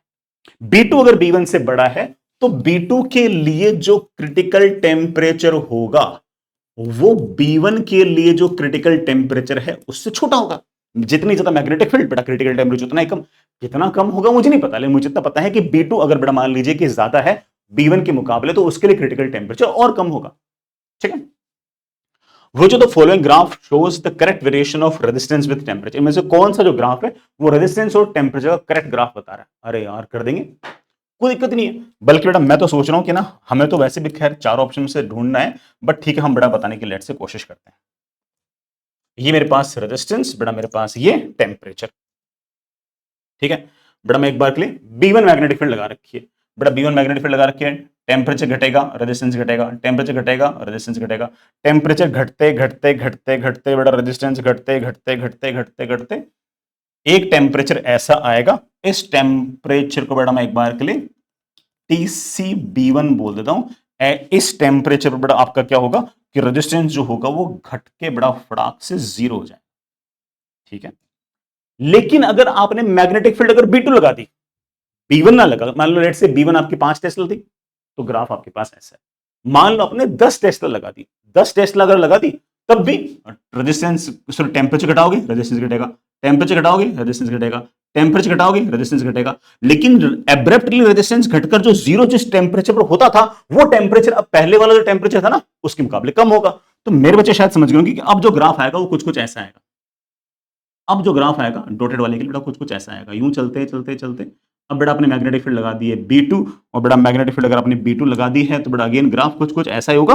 बस अब आपका जो क्रिटिकल टेम्परेचर है B2 के लिए बेटा it is of course lesser than critical temperature for, graph should be like this. सिर्फ और सिर्फ बेटा ऑप्शन से रीड आउट करने कि कौन सा ऑप्शन बेटा मेरे लिए बेस्ट है। बेटा मेरे ख्याल से बेस्ट ऑप्शन बेटा कौन सा लग रहा है, बेटा मुझे तो ए लग रहा है कि ए सीम्स फाइन फॉर मी, है ना। B1 पर बेटा क्रिटिकल टेम्परेचर आपका ज्यादा है, बेटा B2 पर क्रिटिकल टेम्परेचर आपका कम है। B2 बेटा मैग्नेटिक फील्ड ज्यादा है, बेटा ज्यादा मैग्नेटिक फील्ड पर और फोर्थ बेटा क्रिटिकल टेम्परेचर कम होगा। बेटा बाकी तो तुम समझते हो, टेम्परेचर घटाओगे बेटा रेजिस्टेंस घटेगी। कूल। दूसरा सवाल, एक सुपर कंडक्टर है जिसमें अगर मैं कोई मैग्नेटिक फील्ड ना लगाऊं तो क्रिटिकल टेम्परेचर 100 केल्विन है, ठीक है। मैग्नेटिक फील्ड अगर मैंने नहीं लगाई तो क्रिटिकल टेम्परेचर 100 केल्विन है, ठीक है। मैग्नेटिक फील्ड अगर मैंने 7.5 टेस्ला लगाई, अगर मैंने 7.5 टेस्ला की अगर मैग्नेटिक फील्ड लगाई तो ऑफ कोर्स बेटा क्रिटिकल टेम्परेचर अब 100 केल्विन से कम आना चाहिए ना। देखते हैं क्या लिख रखा है। तो क्रिटिकल टेम्परेचर जो है वो मेरे पास 75 केल्विन हो गया, ठीक है, वो दिक्कत नहीं। फॉर दिस मटेरियल हम डेफिनेटली क्या कह सकते हैं, अब बेटा कुछ ना कुछ चार ऑप्शन दे रखे हैं कि डेफिनेटली क्या कह सकते हो। अगर 5 टेस्ला लगाई आपने, अगर मैग्नेटिक फील्ड आपने अगर 5 टेस्ला लगाई तो बताओ क्रिटिकल टेम्परेचर कितना होगा। अब यार मेरे पास कोई फॉर्मूला तो है नहीं कि ये क्रिटिकल टेम्परेचर और मैग्नेटिक फील्ड आपस में फंक्शन क्या है, मुझे पता नहीं है। बस इतना पता है कि 5 टेस्ला जो है ना वो इन दोनों के बीच में, तो जो क्रिटिकल टेम्परेचर होगा वो ऑब्वियस बात है कि 75 और 100 केल्विन के बीच में आना चाहिए।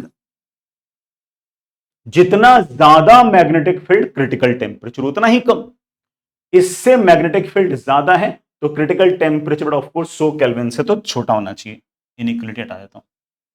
7.5 टेस्ला से बड़ा 5 टेस्ला कम मैग्नेटिक फील्ड है तो ऑब्वियस बात है क्रिटिकल टेम्परेचर 75 केल्विन से तो ज्यादा होना चाहिए। बड़ा इनइक्वलिटी हटाता हूं तो क्रिटिकल टेम्परेचर जो है वो 75 से लेकर 100 के बीच में कुछ ना कुछ होगा। कितना होगा वो मुझे नहीं पता, अगर आपने मुझे एक्सप्रेशन दिया तो दशा बता देता, लेकिन कितना होगा मुझे नहीं पता। क्या मैं डेफिनेटली कह सकता हूं कि 80 केल्विन होगा? नहीं नहीं, हमने तो हाथ जोड़, लेकिन डेफिनेटली नहीं बोल सकता। अगर यहाँ पर मे बी अगर कुछ लिखा होता ना, डेफिनेटली शब्द ना यूज करके अगर मे बी लिखा होता तो शायद मैं टिक कर देता, अब नहीं करूंगा। 5 टेस्ला है तो क्रिटिकल टेम्परेचर 75 और 100 के बीच में, अरे ये तो हम कह रहे थे, तो डेफिनेटली बी तो सही है। कूल। अगर 10 टेस्ला है, 10 टेस्ला है तो क्रिटिकल टेम्परेचर कितना होगा?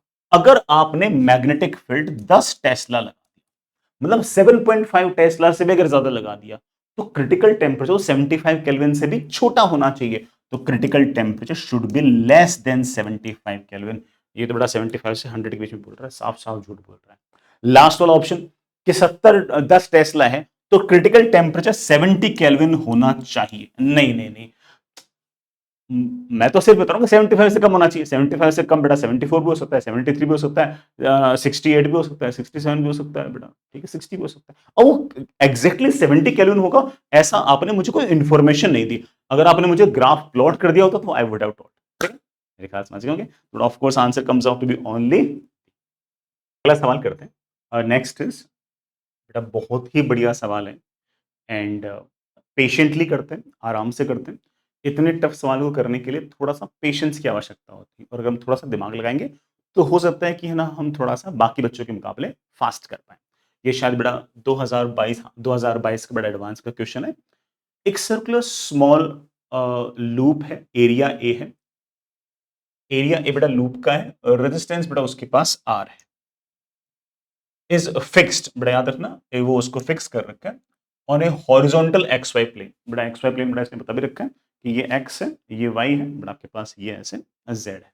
एक्स वाई प्लेन के अंदर बड़ा ये सर्कुलर लूप है, ध्यान रखिएगा। With the centre of loop always on, always on, जो सेंटर है ना वो always on an cap of a long solenoid. बड़ा ये सोलेनोइड है और उस सोलेनोइड का जो एन कैप है उस पर बड़ा आपका ये सेंटर पड़ा है। लेकिन ये जो आपके पास जो रिंग पड़ी ना, इसका बड़ा एरिया वेक्टर जो है ना वो हमेशा बड़ा ऑफ कोर्स के कैप के अलोंग है, क्योंकि ये एक्स वाई प्लेन के अंदर पड़ा है। किसी को डायग्राम नहीं समझ में आया थोड़ा वापस से बता दूंगा, you need not to worry, ठीक है। सोलेनोइड के अंदर m टर्न्स बड़ा पर यूनिट लेंथ है, उसमें करंट कैपिटल आई जा रहा है एंटी क्लॉकवाइज, तो बड़ा ऑफ कोर्स मैग्नेटिक फील्ड ऐसे क्रिएट हो जाएगा। The magnetic field due to solenoid is along N cap. List one gives time dependence of N cap in terms of constant angular velocity.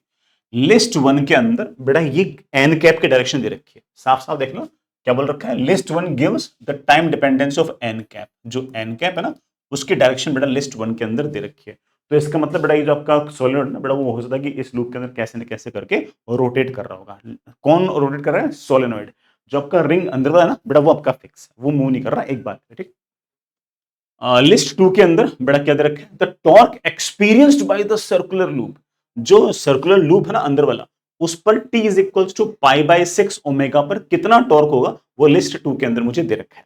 अब thought क्या है? देखो, सवाल करना मुश्किल है लेकिन थॉट किसी बच्चे के लिए सोचना इतना मुश्किल नहीं है। वो क्या कहेगा कि सर ये मैं अगर मान लो कि एन कैप वगैरह दे रखे हैं, मैं सॉलिड में मैग्नेटिक फील्ड लिख दूंगा, उस मैग्नेटिक फील्ड से इस लूप में से फ्लक्स निकाल लूंगा। वो फ्लक्स टाइम के साथ वेरी करेगी। क्यों वेरी करेगी? क्योंकि बड़ा ऑफ कोर्स हमारा जो सर्कुलर लूप है अंदर वाला, उसका एरिया वेक्टर तो ऐसे है, लेकिन सोलिनॉइड लगातार अपनी अगर एक्सिस को चेंज करेगा तो मैग्नेटिक फील्ड भी उसके साथ एंगल लगातार चेंज करेगा, तो इसमें कुछ ना कुछ ऑफ कोर्स ईएमएफ इंड्यूस होगा। इसमें ईएमएफ इंड्यूस होगा तो इस लूप का रेजिस्टेंस दे रखा, तो इसमें करंट आएगा। और अगर करंट आएगा तो ऑफ कोर्स ये एक मैग्नेटिक फील्ड के अंदर, किसके मैग्नेटिक फील्ड के अंदर? सोलिनॉइड की मैग्नेटिक फील्ड के अंदर ये है, तो ऑफ कोर्स इस पर टॉर्क आएगा m क्रॉस p। समझ रहे हो बात को? तो थॉट्स तो समझ में आना स्टार्ट हो गया कि what's exactly happening. But again बेटा हमें थोड़ा सा समय लगेगा, करते हैं आराम से ना, आराम से इत्मीनान से। बेटा पहले मैं कहानी एक्सप्लेन कर दूं। अंदर वाला जो लूप है बेटा वो ऐसा है, और अंदर वाले लूप की जो डायरेक्शन है बेटा वो फिक्स है कि वो तो के कैप के अलोंग ही है। लेकिन एक सोलेनॉइड है बेटा ऐसे, ठीक है। अब मैं पूरा सोलेनॉइड नहीं बना रहा, मैं तो सिर्फ उस सोलेनॉइड के जो एक्सिस है ना वो बना देता हूं तुम्हारे लिए। ये बड़ा सोलेनॉइड की एक्सिस है, और उस सोलेनॉइड की एक्सिस के अलोंग जो डायरेक्शन है बड़ा उसे एन कैप बोल रखा है, ठीक है। और ये एन कैप बड़ा लगातार वेरी करेगा, तो ऑफकोर्स बड़ा मैग्नेटिक फील्ड, जिस मैग्नेटिक फील्ड के अंदर ये लूप पड़ा है ना, वो मैग्नेटिक फील्ड भी लगातार वेरी करेगी। इस लूप का बड़ा मुझे एरिया ए दे रखा है,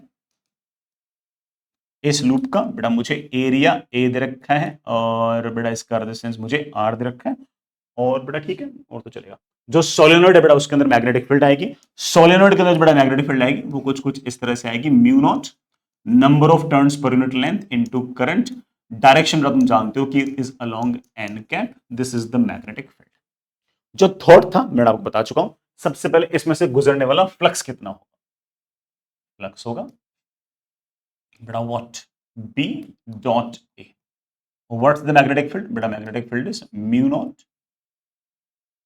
m I n cap का dot product with area. Area is बेटा of course a times k cap. बेटा कोई दिक्कत तो नहीं है, लूप अगर एक्स वाई प्लेन में है तो उसका एरिया वेक्टर बेटा ऑफ कोर्स k कैप के अलोंग होगा, ठीक है बेटा। ये n कैप बेटा लिस्ट वन के अंदर चार अलग अलग ऑप्शन दे रखे हैं, अलग अलग ऑप्शन के अंदर बेटा ऑफ कोर्स है ना i कैप की वैल्यू अलग अलग है, देख लेंगे, कोई इतनी खास ऐसी दिक्कत नहीं है, ठीक है। ऐसा कोई बहुत बड़ा इशू नहीं है। चलिए बेटा सबसे पहले वाले में बेटा जरा देखना, एन कैप मुझे क्या दे रखा है? 1/√2 sine omega t j cap cos omega T के कैप। बेटा पहले वाले में मुझे एन कैप दे रखा है 1/√2 sine omega t j cap plus cos omega T के कैप। बेटा मैंने गलत तो नहीं पढ़ा ना? हाँ ठीक है, ये बेटा मुझे पहले वाले में दे रखा है। चलिए बेटा म्यू नॉट ठीक है, एम ठीक है, आई ठीक है, ए ठीक है। एन कैप डॉट के कैप, बेटा इस एन कैप का के कैप के साथ बेटा डॉट प्रोडक्ट किया तो जे कैप डॉट के कैप तो 0, के कैप डॉट के कैप बेटा 1 आएगा, मेरे ख्याल से 1/√2 कॉस ओमेगा टी आ जाएगा। ये ले बेटा, ये मेरे पास फ्लक्स आ गया। अगर मेरे पास फ्लक्स आ गया तो ऑफ कोर्स मेरे पास ईएमएफ इंड्यूस भी आ जाएगा। ईएमएफ इंड्यूस बेटा तुम जानते हो उसमें कितना आएगा? -d∅dt। बेटा इसको डिफरेंशिएट करना, म्यू नॉट ठीक है बेटा, एम ठीक है, आई ठीक है, ए ठीक है, √2 ठीक है बेटा, ओमेगा ठीक है, sign omega T cos omega t का डिफरेंशिएट क्या आएगा? साइन ओमेगा टी बेटा माइनस थोड़ा वैसे भी कैंसिल हो जाएगा। ये मेरे पास ईएमएफ आ जाएगा। ईएमएफ से बेटा मेरे पास करंट की वैल्यू आ जाएगी कि इसमें करंट कितना होगा? बेटा करंट होगा अपॉन आर। तो इस लूप में कितना करंट बह रहा है as a function of time पता लग गया। लेकिन करंट नहीं, मुझे तो टॉर्क चाहिए। मेरे पास टॉर्क भी आ जाएगा, टॉर्क से पहले मुझे एम वेक्टर चाहिए। एम वेक्टर होता है current into area vector. Current मेरे बच्चे लिख चुके हैं, करंट इज ऑफ कोर्स बड़ा mu naught M I A omega upon root 2r sine omega t. बड़ा ठीक है, ये तो करंट इनटू एरिया वेक्टर, बड़ा area vector of course A times, ठीक है, isn't it? और मुझे अगर टॉर्क चाहिए, एवरीवन नोस कि टॉर्क इज ऑब्वियसली बेटा going to be what, M cross P. बड़ा एम तो चलो पूरा लेता हूं, मेरे पास आ गया mu naught M I A omega, sorry बेटा ए स्क्वायर हो जाएगा ओमेगा रूट 2r, बड़ा सही लिखा ना, mu naught M I A square omega root 2r और साइन ओमेगा टी के cap cross M cross B. बड़ा बी मतलब किस तरफ, मैग्नेटिक फील्ड, बड़ा magnetic field magnetic field magnetic field magnetic field, बड़ा मैग्नेटिक फील्ड होती है बेटा म्यू नॉट एन आई, ये तो बड़ा ऑफ कोर्स मैग्नीट्यूड हुआ, डायरेक्शन क्या है, डायरेक्शन है n cap, n cap is बड़ा ऑफ कोर्स 1 बाई रूट 2 बड़ा sine omega t j cap plus cos omega T के कैप। बड़ा लिखता हूं आराम से, you need not to worry. बड़ा म्यू नॉट बड़ा म्यू नॉट का स्क्वायर एम, बड़ा सॉरी ये नंबर ऑफ टर्न्स बड़ा पर यूनिट लेंथ बड़ा m, mu naught M square A square I square A square omega, mu naught square m square I square A square omega root बड़ा कितना हो गया 2r, हो गया बेटा काम, हो गया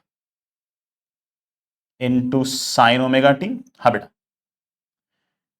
के कैप क्रॉस के कैप तो बेटा क्या आएगा 0, के क्रॉस बेटा जे, के क्रॉस बेटा जे मेरे ख्याल से माइनस आई कैप, तो आई थिंक बेटा मेरे पास आ जाएगा minus sine omega t i cap. बेटा कोई दिक्कत तो नहीं है, k cap cross sine omega t j cap, बेटा के कैप क्रॉस जे कैप इस बेटा माइनस, ये बड़ा मेरे पास आंसर आ गया। कब पूछा है बेटा, कब पूछा है बेटा, मुझसे पूछा time is equals to pi by 6 omega पर पूछा है बेटा। जैसे मैंने टाइम को मैंने पाई बाय 6 ओमेगा बेटा पाई बाय 6 ओमेगा रखा, यहाँ पर बड़ा साइन पाई बाय 6 बन गया, यहाँ पर बड़ा साइन पाई बाय 6 बन गया, बड़ा साइन पाई बाय 6 बड़ा साइन पाई बाय 6 इज बड़ा व्हाट 30 डिग्री, बड़ा साइन 30 हाफ, बड़ा साइन 30 हाफ, आई थिंक बड़ा this comes out to be half half बड़ा कितना हो गया 4, आई थिंक बड़ा this comes out to be what mu naught M square I square A square omega upon बड़ा 8 times of R minus I cap. ये बड़ा मेरे पास answer आना चाहिए। बड़ा मैंने टी को पाई बाय 6 रख दिया, तो बड़ा हाफ यहाँ पे हाफ यहाँ पे हाफ यहाँ पे, तो नीचे बड़ा मेरे पास 1/8 आ गया। बड़ा वो आंसर में बड़ा ये जो अल्फा के टर्म्स में क्यों दे रखा है, क्योंकि बड़ा ये a square mu naught square m square I square omega upon 2r को अल्फा लिखने के लिए बोल रखा है। किसको बड़ा अल्फा लिखने के लिए बोल रखा है, जरा देखना किसको बड़ा अल्फा लिखने के लिए बोल रखा है, ए स्क्वायर, बेटा किसको देखो a square I square A square mu naught square m square omega बटन 2r अपॉन म्यू नॉट का बेटा स्क्वायर आ गया हुआ, सर बेटा म्यू नॉट का भी स्क्वायर, म्यू नॉट का स्क्वायर एम का स्क्वायर ए का स्क्वायर आई का स्क्वायर, म्यू नॉट का स्क्वायर एम का स्क्वायर आई का square omega upon 2 times of r को बेटा मुझे अल्फा लिखने के लिए बोला गया है। बेटा अगर अल्फा लिखने के लिए बोला गया है तो बेटा मेरे ख्याल से यहां पर तो बेटा माइनस अल्फा बाई 4 लिख दो बेटा, क्योंकि अपॉन 2r था ना उसमें, तो अल्फा में upon minus alpha by 2 I cap. ये बेटा मेरे पास आंसर आना चाहिए। चलो मैच कराते हैं। 1 जो है बेटा उसमें आंसर आना चाहिए बेटा minus alpha by 4 I cap, it should match with Q. तो 1 जो बेटा क्यू के साथ मैच करेगा। लेकिन बेटा तुम समझ गए सवाल कितना टफ है। ये वाला सवाल 4 बार पूछ रखा है, मैं बेटा 4 बार कर सकता हूं, पर मुझे ऐसा लगता है कि मैंने मेरे बच्चों को सारी बात सिखा दी है। अब मैं ना मेन पॉइंट पे आता हूं। 1 जो है बेटा क्यू के साथ मैच करना चाहिए, इस ऑप्शन में बेटा 1 एच के साथ मैच कर रहा है, इसमें बेटा 1 जो है वो टी के साथ मैच कर रहा है, इसमें बेटा 1 क्यू के साथ मैच कर रहा है, इसमें बेटा 1 क्यू के साथ मैच कर रहा है, तो या तो आंसर ए होगा बेटा आंसर सी होगा। तो ये वाले ऑप्शन में अब सिर्फ इन दोनों को देखो, 2 जो है बेटा पी के साथ मैच हो रहा है, 2 जो है पी के साथ मैच हो रहा है, दोनों में ही अगर 2 बेटा पी के साथ अगर मैच हो रहा है तो बेटा 2 को सोल्व करने की जरूरत ही नहीं है, सवाल वैसे ही टफ है बेटा। और तुम प्रोसेस समझ गए हो, तुम्हें टाइम बचा लो ना यार, मैं तो टाइम बचा लूं, और साथ साथ मैंने आपको ये भी सिखा दिया कि एक्चुअल एग्जाम में भी ऐसे करना है। जो थर्ड है बेटा वो एस के साथ मैच कर रहा है, इसमें भी थर्ड जो है वो एस के साथ मैच कर रहा है। बेटा थर्ड अगर एस के साथ अगर मैच कर रहा है तो क्या हम इतने बेवकूफ है कि वापस से बेटा सोल्व करें? आंसर तो इन दोनों में से कोई सा है, तो इनको मैच करने से फायदा क्या है, ये दोनों में कॉमन है। फोर जो है वो टी के साथ मैच कर रहा है बेटा, फोर जो है वो आर के साथ मैच कर रहा है। बेटा फोर जरा देखना क्या है, 1/√2 cos omega t j cap plus sine omega T के कैप। बेटा हमें ये वाला तो करना पड़ेगा। तो चलिए बेटा मैं एक काम करता हूं, फोर्थ वाला जो ऑप्शन है बेटा वो आपके लिए सोल्व कर देता हूं। बेटा फोर्थ वाले में मेरा जो एन कैप है बेटा वो कितना है, बेटा फिर से काम तो वही है, कोई भी समझदार बच्चा बोलेगा ऐसे मैं कर लूंगा। 1/√2 बेटा what, cos omega t j cap, cos omega t j cap plus sine omega T के कैप। बेटा मैं सॉल्व कर रहा हूं, इसी बहाने से बेटा हो सकता है किसी बच्चे को पहले बार में पूरा सॉल्यूशन नहीं समझा है, वापस से समझ लेगा। ठीक है, सबसे पहले वो जो बेटा आपका सोलेनॉइड है उसका अगर एन कैप की अगर डायरेक्शन चेंज होगी तो बी भी चेंज होगा, बी चेंज होगा तो इसमें से फ्लक्स चेंज होगा, लूप में से फ्लक्स चेंज होगा तो इसमें कुछ ना कुछ ईएमएफ इंड्यूस आएगा। फ्लक्स कितना होगा, फ्लक्स होगा म्यू नॉट एन आई, बेटा एन में नंबर ऑफ टर्न्स बेटा एम दे रखे हैं इसके अंदर, आई बेटा direction N cap, area vector बेटा of course A times K cap. बेटा जरा देखना, एन कैप का के कैप के साथ डॉट प्रोडक्ट, बेटा इसका अगर के कैप के अगर साथ अगर डॉट प्रोडक्ट होगे तो जे कैप डॉट के कैप तो जीरो, के कैप डॉट के cap is of course one. तो फ्लक्स बेटा मेरे पास बड़े आराम से आ जाएगा म्यू नॉट एम ए, बेटा एन कैप डॉट के कैप बेटा मेरे पास आ जाएगा शायद 1/√2 साइन ओमेगा टी। ये मेरे पास आ गया, फ्लक्स आ गया है इसके अंदर से, फ्लक्स आ गया तो मैं ईएमएफ इंड्यूस निकाल लूंगा। ईएमएफ इंड्यूस बेटा तुम जानते हो बेटा क्या होगा, minus d five by D t, बेटा minus d five by d किया बेटा मेरे ख्याल से आ गया minus mu naught M I A omega upon √2 into बेटा what, cos of omega t. EMF आ गया तो बेटा ऑफ कोर्स इसके अंदर मेरा जो करंट है बेटा वो भी आ गया डिवाइड बाई रेजिस्टेंस। बेटा इस लूप में जो करंट है वो मैंने स्मॉल आई से इसलिए रिप्रेजेंट किया है, बेटा बाहर वाले मैंने जो सोलेनॉइड था उसमें मैंने कैपिटल आई से रिप्रेजेंट कर रखा था। करंट पता है तो मुझे इसका मैग्नेटिक डायपोल मोमेंट पता है, बेटा मैग्नेटिक डायपोल मोमेंट पता है करंट, बेटा करंट है minus mu naught M I A omega upon √2r into बेटा कॉस ओमेगा टी, ये तो बेटा मेरे पास सिर्फ और सिर्फ current into area vector, area vector का ए टाइम्स के कैप, बेटा ए तो यहां पर लिख दूं टाइम्स मेरे बच्चे के कैप। लास्ट काम बचा है टॉर्क पूछा बेटा, टॉर्क एवरीवन नोस क्या होता है, टॉर्क इज बेटा व्हाट,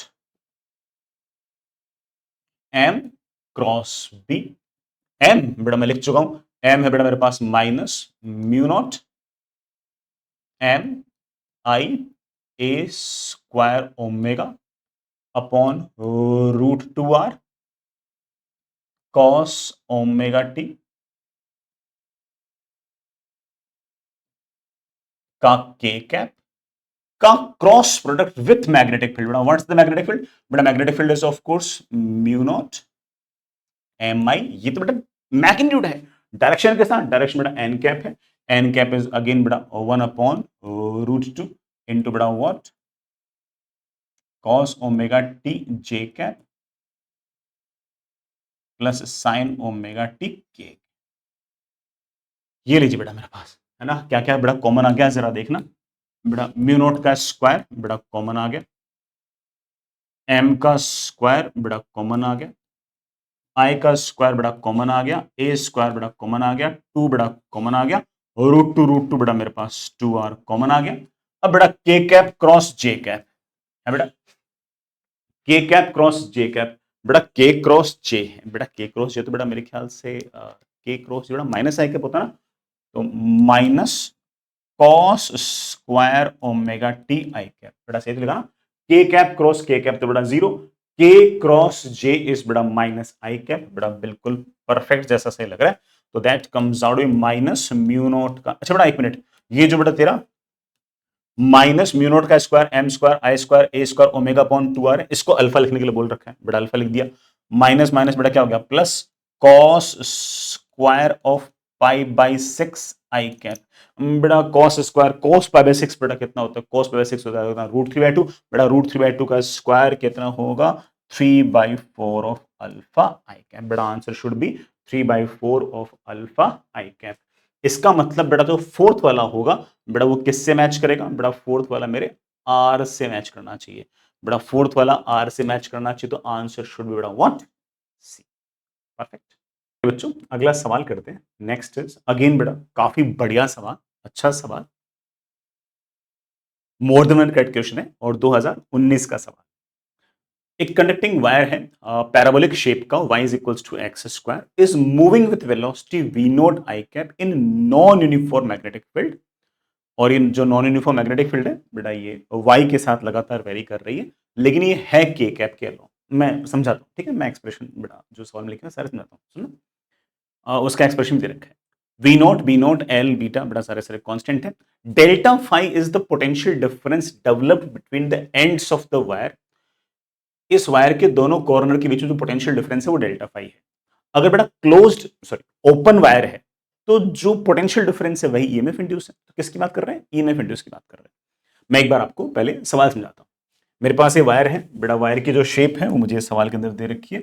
वायर की बेटा शेप जो है मुझे y is equals to x square दे रखी है, और ये बेटा 0 से लेकर x की वैल्यू रूट एल और y की वैल्यू l तक बेटा इस तरह से फैली हुई है।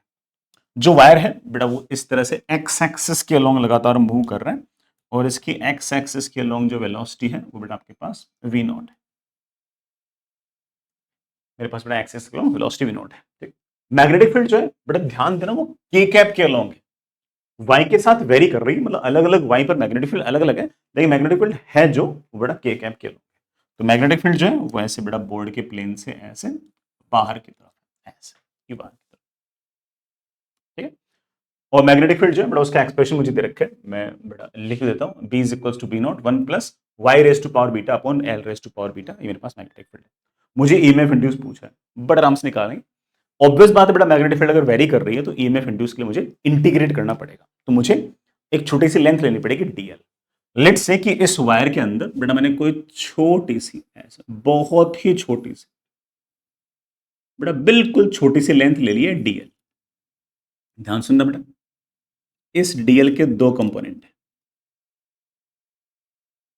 ये वाला जो कंपोनेंट है बेटा let's say this is dx, ये वाला जो कंपोनेंट है बेटा let's say this comes out to be dy।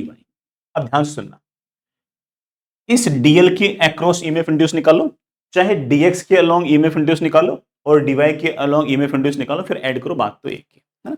अब ध्यान सुनना, ये जो लेंथ है ये लेंथ तो वेलोसिटी के अलोंग है, ये लेंथ और वेलोसिटी एक दूसरे के पैरेलल है। वेलोसिटी और लेंथ अगर एक दूसरे के अगर पैरेलल होती है तो उस केस में ईएमएफ इंड्यूस तो होता ही नहीं है। हाँ, इस dy के कारण ईएमएफ इंड्यूस जरूर आ सकता है, क्योंकि dy जो है वो बेटा आपके पास ऐसे है, वेलोसिटी आपके पास ऐसे है, और उन दोनों के बीच में एंगल बेटा आपके पास 90 डिग्री है।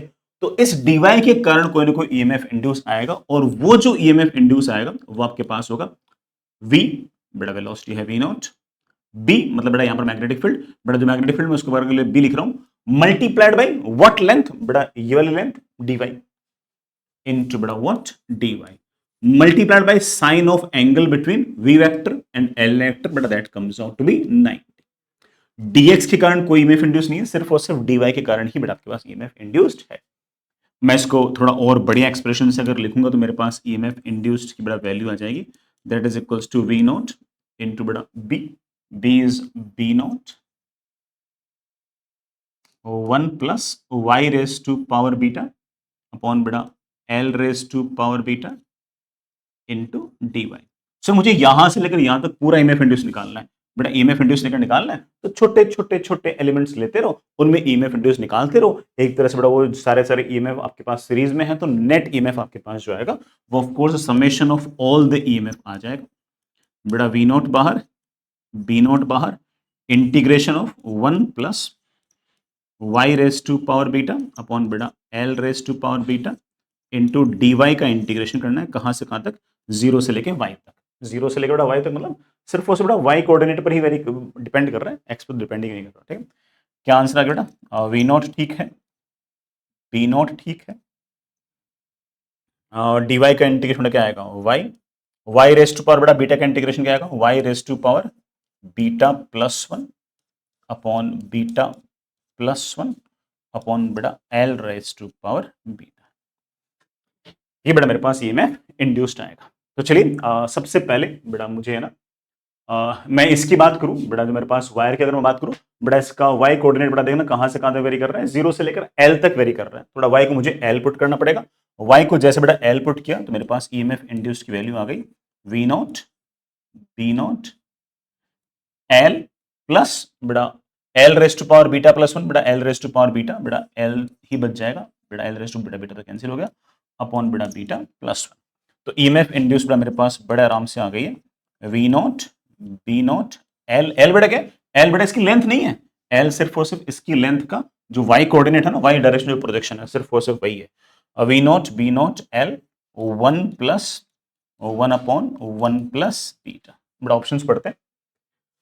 हाँ बेटा, अच्छा बेटा बीटा की अलग अलग वैल्यूज के लिए डिस्कस कर रखा है, कर लेंगे कोई बात नहीं। मुझसे बेटा पूछा है कि ये ईएमएफ इंड्यूस होगा बीटा इक्वल टू 2 के लिए, बेटा बीटा इक्वल टू 2 पुट करना।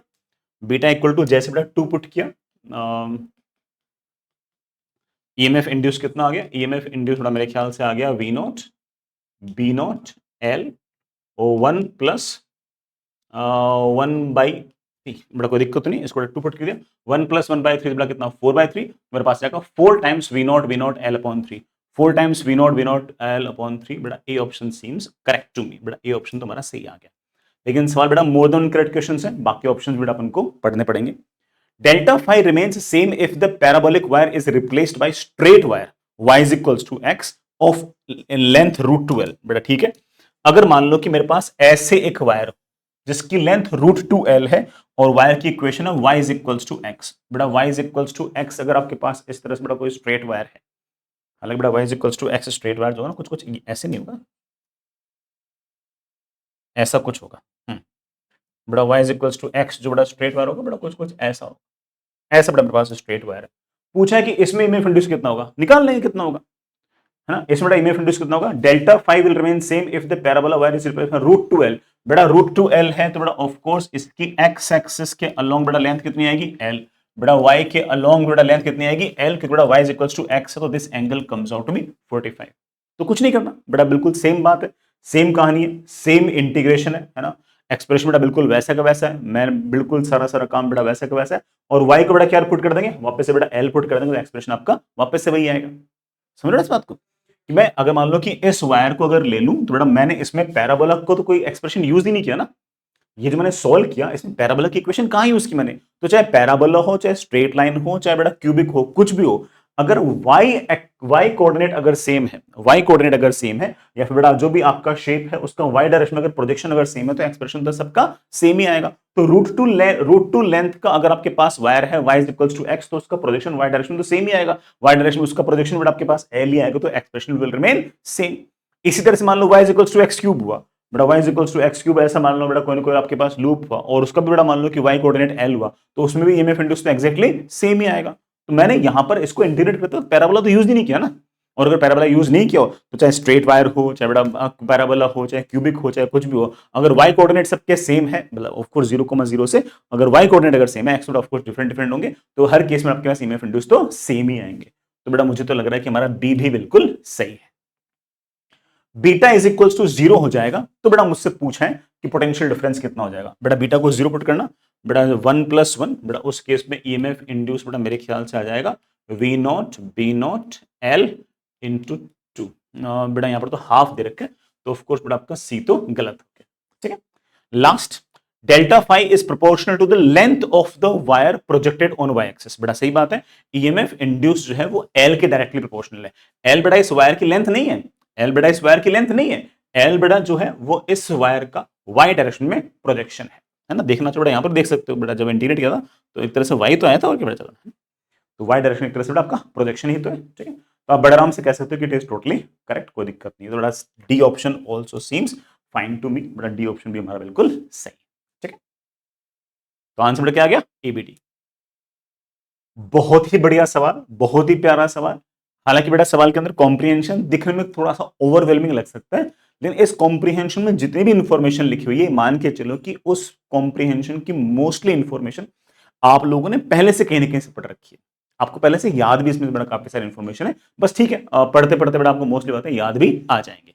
पढ़ते हैं, एक स्पेशल मेटल एस है, conduct electricity without any resistance. हाँ आप बोलोगे सर बिल्कुल याद है, इसको हम सुपर कंडक्टर्स कहते हैं। A closed wire loop made of S does not allow any change in flux through it by inducing a suitable current to generate a compensating flux. सही बात है बेटा। अगर आपके पास सुपर कंडक्टर है तो अगर आप उसमें से कभी भी अगर फ्लक्स चेंज करने की कोशिश करोगे तो उसमें करंट इंड्यूस हो जाएगा और वो हमेशा, अगर आपने फ्लक्स बढ़ाया तो बड़ा वो घटा देगा, घटाओगे तो बड़ा ऑफ कोर्स वो बढ़ा देगा, और कुल मिलाकर वो कांस्टेंट होना चाहिए। ये वाली बात अगर ना समझ में आई तो मैं एक बार बताने की कोशिश करता हूं। लेट से कि मेरे पास ऐसे कोई लूप है, ठीक है, और ये सुपर कंडक्टर का बना हुआ है, इसके आस पड़ोस में कुछ नहीं है, तो इसमें से गुजरने वाला जो फ्लक्स है बट आपके पास वो जीरो है। अब ध्यान सुनो मेरी बात। अब मैंने क्या किया कि आस पड़ोस में फॉर एग्जाम्पल बेटा कुछ ना कुछ कोई सोर्स लाके रख दिया जिसने कोई मैग्नेटिक फील्ड क्रिएट कर दी ऐसे, उसके कारण इधर की तरफ कुछ ना कुछ फ्लक्स गुजरने लग गया। अब सुपर कंडक्टर की प्रॉपर्टी कॉम्बिनेशन के हिसाब से क्या है कि फ्लक्स जो है ना चेंज नहीं होना चाहिए। पहले कितना था? जीरो, अब कितना हो गया? इधर की तरफ 5।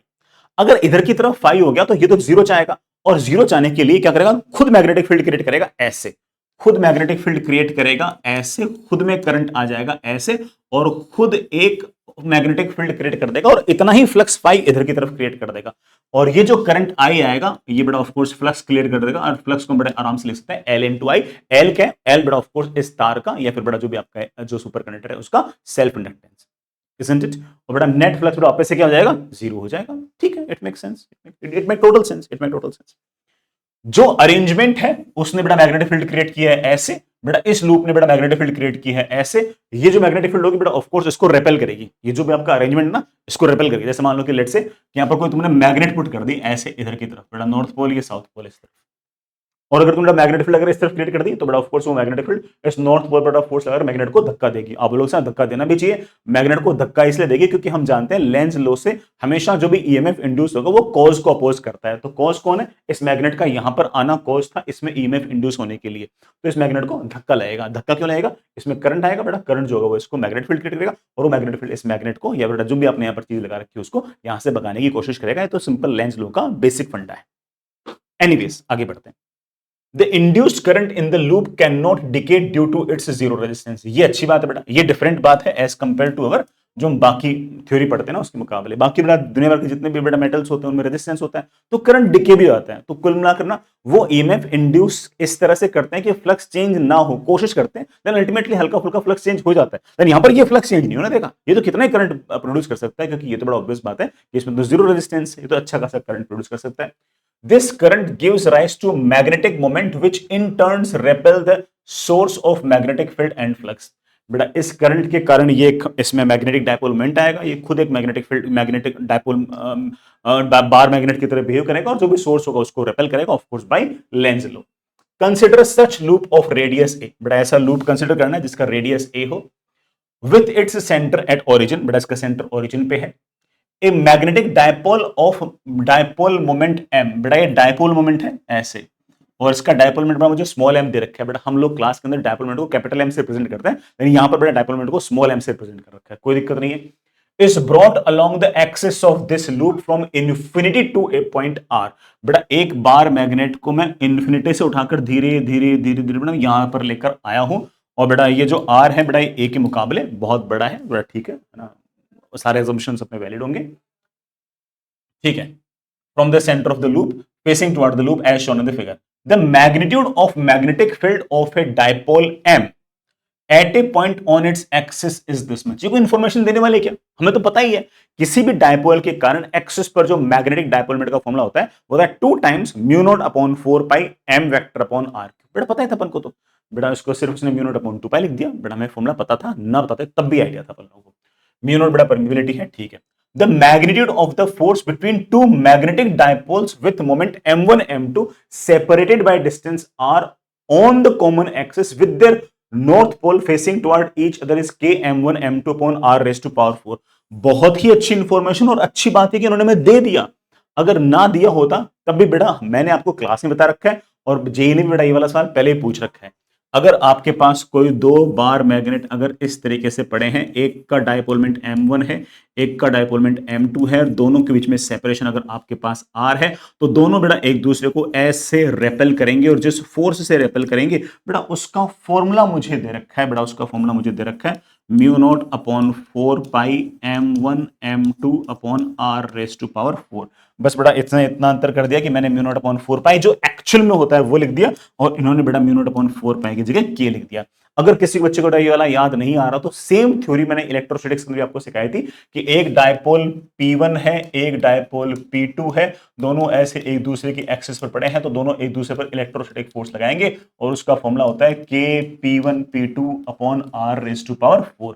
तो ये वाली इंफॉर्मेशन अगर सवाल में ना दे रखी हो तो सवाल कई बच्चों के लिए टफ हो जाता, लेकिन फिर भी जो अच्छा बच्चा होता है वो कहता है कि सर वाली इंफॉर्मेशन को पहले से बता दी। एनीवेज, के बेटा कोई ना कोई प्रोपोर्शनलिटी कांस्टेंट है अप्रोप्रिएट डायमेंशन का। The direction of this force is along the line joining two dipoles. पता है सब कुछ कि हाँ एक डायपोल यहां पर एक डायपोल यहां पर है, तो जो फोर्स लगेगा दोनों डायपोल्स को जोड़ने वाली लाइन के अलोंग लगेगा। मैं फिर से बोल रहा हूं यहां से यहां तक पूरा का पूरा कॉम्प्रिहेंशन मैंने सिर्फ और सिर्फ आपके लिए पढ़ा है, अदरवाइज इस पूरे पूरे पैराग्राफ के अंदर एक भी चीज नई नहीं थी। बोला ही क्या इसने, सुपर कंडक्टर में जीरो रेजिस्टेंस होता है, सुपर कंडक्टर फ्लक्स को चेंज नहीं होने देता, पता है, पढ़ा अपन ने। डायपोल करंट एक्सिस पर magnetic field 2 times mu naught upon 4 pi M upon R raised पर 3 होती है, पता था अपन को। एक डायपोल दूसरे डायपोल पर जो फोर्स लगाता है वो mu naught upon 4 pi into m1 m2 upon R raised पर 4 लगाता है, अगेन पता था अपन को। तो सारी जो चीजें पता थी वही लिखी थी बड़ा कॉम्प्रिहेंशन के अंदर, ठीक है। तो दिखने में हो सकता है कोई बच्चा बोलते सर इतना बड़ा कॉम्प्रिहेंशन फिर 2 सवाल, है ना, एग्जैजरेशन, ठीक है। When the dipole M is placed at a distance r from the center of the loop, एक डायपोल को लूप के r डिस्टेंस पे रखा हुआ है, तो मुझसे क्या पूछा है, the current induced in the loop, तो इस लूप में कितना करंट इंड्यूस होगा, और एक्सप्रेशन नहीं पूछा है, सिर्फ और सिर्फ प्रोपोर्शनलिटी पूछा है m और r के अंदर। बेटा जिस तरह से मैंने आपको सवाल एक्सप्लेन किया है आपसे ओरली बन जाना चाहिए सर, नहीं बन रहा मैं कर देता हूं। ये मेरे पास बेटा आ रहा लूप, इसके आस पड़ोस में बेटा कोई ना कोई डायपोल है जिसका डायपोल बेटा मेरे पास इस तरह से r है, यहां से यहां तक का जो सेपरेशन है बेटा मेरे पास वो r है, इसका एरिया बेटा मेरे पास a है। इस डायपोल की वजह से बेटा मैं जानता हूं कि एस से बेटा ऑफ कोर्स कुछ ना कुछ मैग्नेटिक फील्ड आएगी, बेटा ऐसे कुछ ना कुछ फ्लक्स आएगा। एवरीवन नोस बेटा फ्लक्स कितना आएगा, इसकी वजह से मैग्नेटिक फील्ड, बेटा magnetic field is mu naught upon 2 pi m upon r raise to power 3 multiplied by बेटा ये वाला एरिया, बेटा this area comes out to be pi a square. तो इस सुपर कंडक्टर में इधर की तरफ कोई ना कोई फ्लक्स आ गया, लेकिन सुपर कंडक्टर तो फ्लक्स को चेंज होने देता ही नहीं है। जब ये m यहां पर नहीं था तब इसमें से कितना फ्लक्स गुजर रहा था, जीरो। इस डायपोल को तुम यहां पर, इस मैग्नेट डायपोल को यहां पर तुम रख भी दोगे तब भी इसमें से कितना फ्लक्स गुजरना चाहिए, जीरो। तो जो फ्लक्स इधर की तरफ गुजरा है उसको कंपनसेट करने के लिए इस लूप में करंट आएगा ऐसे, और वो जो करंट आएगा वो खुद बेटा फ्लक्स क्रिएट करेगा इधर की तरफ। This flux is equals to L into I. L है बेटा ऑफ कोर्स इसका सेल्फ इंडक्टेंस। सर मैं सेल्फ इंडक्टेंस कैसे निकालूंगा, निकालना ही नहीं तेरे को, तो प्रोपोर्शनलिटी पूछ रहे कि आई किसके प्रोपोर्शनल होगा, दिख गया होगा कि आई इज इक्वल्स टू बेटा बहुत सारा रायता, अरे यार mu naught upon 2 pi pi A square L M upon are raise to power 3। क्यों टेंशन ले रहा है, ये सारी चीजें कांस्टेंट है, that is equals to some constant m upon are raise to power 3। आप बड़े आराम से कह सकते हो current is directly proportional to m upon are raise to power 3। Done, load ही नहीं बेटा हमको तो इस बात का, m upon r raise to power 3, बेटा m upon r raise to power 3, answer should be a, isn't it? इसका बेटा अगला पार्ट थोड़ा सा और टफ है, लेकिन जो बच्चा बेटा पहले वाला पार्ट कर चुका ना उसके थॉट्स बनने स्टार्ट हो चुके हैं, अब कर लेगा। बढ़िया सवाल है। The work done in bringing the dipole from infinity to a distance r from the center of the loop by the given process is proportional to। इस डायपोल को तुम कहां से उठा के लेके आए थे, इन्फिनिटी से उठा के यहां पर लेके आए थे, तो तुझे कोई ना कोई वर्क डन करना पड़ेगा ना, क्योंकि ये तो लगातार इसको रिपेल कर रहा है। तो अगर ये लगातार रिपेल कर रहा है तो बाहर की तरफ मान लें कि 1 न्यूटन फोर्स लग रहा है, तो तुझे भी तो 1 न्यूटन फोर्स अंदर की तरफ लगाना पड़ेगा। तो अगर वो फोर्स लगाएगा तो बड़ा ऑब्वियस बात है कि कुछ ना कुछ वर्क तो करना पड़ेगा। वो वर्क कितना होगा बड़ा मुझसे पूछा है, अगेन कितना होगा ये नहीं पूछा है, वो तो बड़ा ठीक है, क्या कहते हैं बेटा उसको, प्रोपोर्शनलिटी पूछ रखी है, कर लेंगे। ये बेटा मेरे पास कोई ना कोई आपका डायपोल, ये बेटा मेरे पास ये डायपोल, ये मेरे पास m है बेटा, मेरे पास ये डिस्टेंस लेट से मेरे पास r है, आराम से इसके कारण इसमें करंट इंड्यूस हुआ। वो जो करंट इंड्यूस हुआ इसके कारण बेटा एक खुद मैग्नेटिक डायपोल मोमेंट की तरह बिहेव करने लग गया। इसका नॉर्थ पोल यहां पर और साउथ पोल यहां पर, और इसका मैग्नेटिक डायपोल मोमेंट होगा करंट इनटू एरिया का स्क्वायर। तो ये जो डायपोल मोमेंट होगा ये इस डायपोल मोमेंट को रेपेल करेगा इधर की तरफ, और ये फोर्स लिखना हमारे लिए बाएं हाथ का खेल है। फोर्स भी एक्सप्रेशन हमें सवाल के अंदर दे रखा है, और वो एक्सप्रेशन क्या है? वो एक्सप्रेशन था म्यू नॉट अपॉन 4 पाई इसका डायपोल मोमेंट इनटू इसका dipole moment upon upon upon upon upon are raise to power. ठीक है, अब तो हो गया बेटा काम। मुझे बेटा अगर वर्क डन निकालना है, बेटा म्यू नॉट अपॉन 4 पाई, ये स्मॉल एम तो ठीक है, इस कैपिटल एम को क्या लिखूंगा? करंट इनटू एरिया का स्क्वायर। म्यू नॉट ठीक है, 4 पाई ठीक है, एम ठीक है, ए स्क्वायर ठीक है। इसका जो करंट था बेटा वो M upon R raised to power 3 था। इसमें जो करंट था वो some constant into M upon R raised to power 3 था। क्योंकि बेटा मुझे तो एम और आर के प्रोपोर्शनल निकालना, तो मैं सब उसमें लिखने की कोशिश कर रहा हूं। ये लो बेटा, तो फोर्स की वैल्यू आ गई। अब यार ना, तुम कॉम्प्लिकेट क्यों कर रहे हो? ये म्यू नॉट है ना, ए स्क्वायर के, ये तो सब कांस्टेंट है, इन सबको मिलाकर एक कांस्टेंट लिख दो के, है ना। एम स्क्वायर को ऊपर लिख दो बेटा, आर रेस्ट पावर 3 को लिख दो। बच्चे बोलेंगे सर एम भी इसमें लिख दो, एम भी तो कांस्टेंट है। नहीं, मुझे एम का तो एक्सप्रेशन पूछा ना कि एम के टर्म्स में आंसर लिखो। भाई सारे के सारे जो ऑप्शन है ना वर्डन की बेटा, वो एम के टर्म्स में पूछ रखे हैं, है ना। अगर मान लो सिर्फ आर के टर्म्स में अगर पूछ रखे होते ना, तो बड़ा अपन एम स्क्वायर को भी ना कांस्टेंट ही मान लेते। लेकिन मुझे एम और आर के टर्म्स में वर्डन पूछा है। वर्कडन पूछा है बेटा, work done I know it very well, that is equals to f dot d r, but that is equals to C. अरे बेटा मेरे से गलती हो गई, फोर्स का एक्सप्रेशन लिखना था यार, मैं यही क्यों छोड़ दिया मैंने। फोर्स का एक्सप्रेशन क्या होता है बेटा? फोर्स का एक्सप्रेशन होता है, बेटा बोलो ना, म्यू नॉट अपॉन 4 पाई, है ना। इसका डायपोलमेंट, इसका dipole moment I A square upon बेटा what, R raise to power 4। बेटा ठीक है, आर रेज टू पावर 4 बेटा यहां पर क्या आ जाएगा? R raise to power 7। मेरे पास बेटा कुल मिलाकर फोर्स का एक्सप्रेशन आ गया बेटा, क्या आ गया? सम कांस्टेंट बेटा, ये कांस्टेंट, ये कांस्टेंट, ये कांस्टेंट, ये कांस्टेंट, एम स्क्वायर बेटा जानबूझ के लिख रहा हूं, नीचे बेटा मैं आर रेस टू पावर 7 बेटा जानबूझ के लिख रहा हूं। मुझे पूछा है कि वर्क डन कितना होगा बेटा? वर्क डन होगा of course F dot d R बेटा, दैट इज इक्वल्स टू कहां से कहां तक? आर से इंफिनिटी। ठीक है बेटा, मैंने हल्की हल्की सी मक्कारी की है तो तुम समझ गए होंगे। But again K M square upon are raise to power 7 into बेटा वॉट, डी आर। बेटा मेरे ख्याल से आंसर आ जाएगा के एम स्क्वायर बेटा, सिर्फ और सिर्फ वैल्यूज में इंटरेस्टेड रखो। आर रेस टू पावर -7 का इंटीग्रेशन बेटा क्या आएगा? आर रेस टू पावर 6 बेटा, वो 6 फिक्स से मैनेज हो जाएगा बेटा। इस कांस्टेंट के की जगह लेट्स बेटा क्या आ गया? के डैश आ गया। मैंने थोड़ी सी मक्कारी की, चलेगा ना बेटा? वो प्लस माइनस की मैंने ज्यादा चिंता नहीं की ना, क्योंकि बेटा ठीक है मैथ में पूछा है, प्लस माइनस चिंता करनी थी। मेरे पास बड़ा बड़े आराम से आंसर आ गया। D R upon are raise to power बड़ा 7 का इंटीग्रेशन बड़ा क्या होगा? -6, सॉरी बेटा -1 upon are raise to power 6 into 6 बेटा, ऐसा कुछ मुझे एक्सप्रेशन आएगा। 6 बेटा कॉन्स्टेंट कॉन्स्टेंट में फिट हो गया होगा। मेरे पास कुल मिलाकर आंसर आ गया M square upon are raise to power 6 बेटा, answer should be C. Perfect. चलिए बच्चों आगे चलते हैं, अगला सवाल करते हैं। रिलेटिवली थोड़ा सा बड़ा आसान सवाल है, एंड ऑप्शंस भी बड़ा थोड़े से ईजियर है। थोड़े किसी किसी बच्चों को बड़ा टफ लग सकता है, बट सवाल मेरे ख्याल से थोड़ा सा इन जनरल जैसा ईएमआई का बढ़िया सवाल आता है उनके मुकाबले थोड़ा सा ईजियर काइंड ऑफ क्वेश्चन है। एक कंडक्टिंग स्क्वायर लूप है, इनिशियली एक्स जेड प्लेन के अंदर है बेटा, एक्स ये है, जेड ये है, तो ये एक्स जेड प्लेन के अंदर है। मैं बेटा डायग्राम से भी समझा दूंगा, एक बात सुनना। With its lower edge hinged along the X axis, ये जो बेटा लोअर एज है ना इसकी, ये बेटा यहाँ पर हिंज्ड है, तो इसका जो भी मोशन होगा वो इसी हिंज के अबाउट होगा। बाकी लेट्स सी क्या कर रखा है। In the region y greater than 0 बेटा, जो y ग्रेटर देन 0 वाला जो हिस्सा है, there is a time dependent magnetic field pointing along z direction. बेटा के कैप के अलोंग एक मैग्नेटिक फील्ड है, और उस मैग्नेटिक फील्ड की जो वैल्यू है बेटा वो टाइम के साथ वेरी कर रही है। ठीक है, कोई दिक्कत नहीं। The magnetic field is zero everywhere else, मतलब बेटा जो y ग्रेटर देन 0 वाला जो हिस्सा है ना, सिर्फ और सिर्फ यहीं पर मैग्नेटिक फील्ड है, इसके इधर कोई मैग्नेटिक फील्ड नहीं है। और जो मैग्नेटिक फील्ड है वो बेटा ऑफ कोर्स के कैप के अलोंग है। और मैग्नेटिक फील्ड का जो एक्सप्रेशन है बेटा वो मेरे पास दे रखा है बेटा, क्या? B naught cos omega T के कैप इज बेटा of course along z axis. At t is equals to 0, the loop starts rotating with constant angular speed omega about x axis। बेटा इस एक्सिस के अबाउट ये जो loop है बेटा, एक कांस्टेंट एंगुलर वेलोसिटी ओमेगा से बेटा ऐसे रोटेट करना स्टार्ट कर देता है। ठीक है, कोई दिक्कत नहीं है। ऑफ कोर्स बेटा अगर रोटेट करना अगर स्टार्ट करेगा तो इसका ज्यादा से ज्यादा एरिया जो होगा वो मैग्नेटिक फील्ड के अंदर आएगा, ठीक है। तो एरिया भी बढ़ रहा है, मैग्नेटिक फील्ड बेटा वैसे चेंज हो रही है, तो फ्लक्स तो चेंज होगा ही होगा, ठीक है। अब क्या बोल रखे हैं, इग्नोरिंग सेल्फ इंडक्टेंस, बेटा लूप का खुद का कोई सेल्फ इंडक्टेंस नहीं है, तो जो भी फ्लक्स का चेंज वगैरह होगा वो सिर्फ और सिर्फ बेटा जो बाहर वाले मैग्नेटिक फील्ड है उसकी वजह से ही होगा, ग्रेविटी वगैरह भी कंसिडर नहीं करनी है।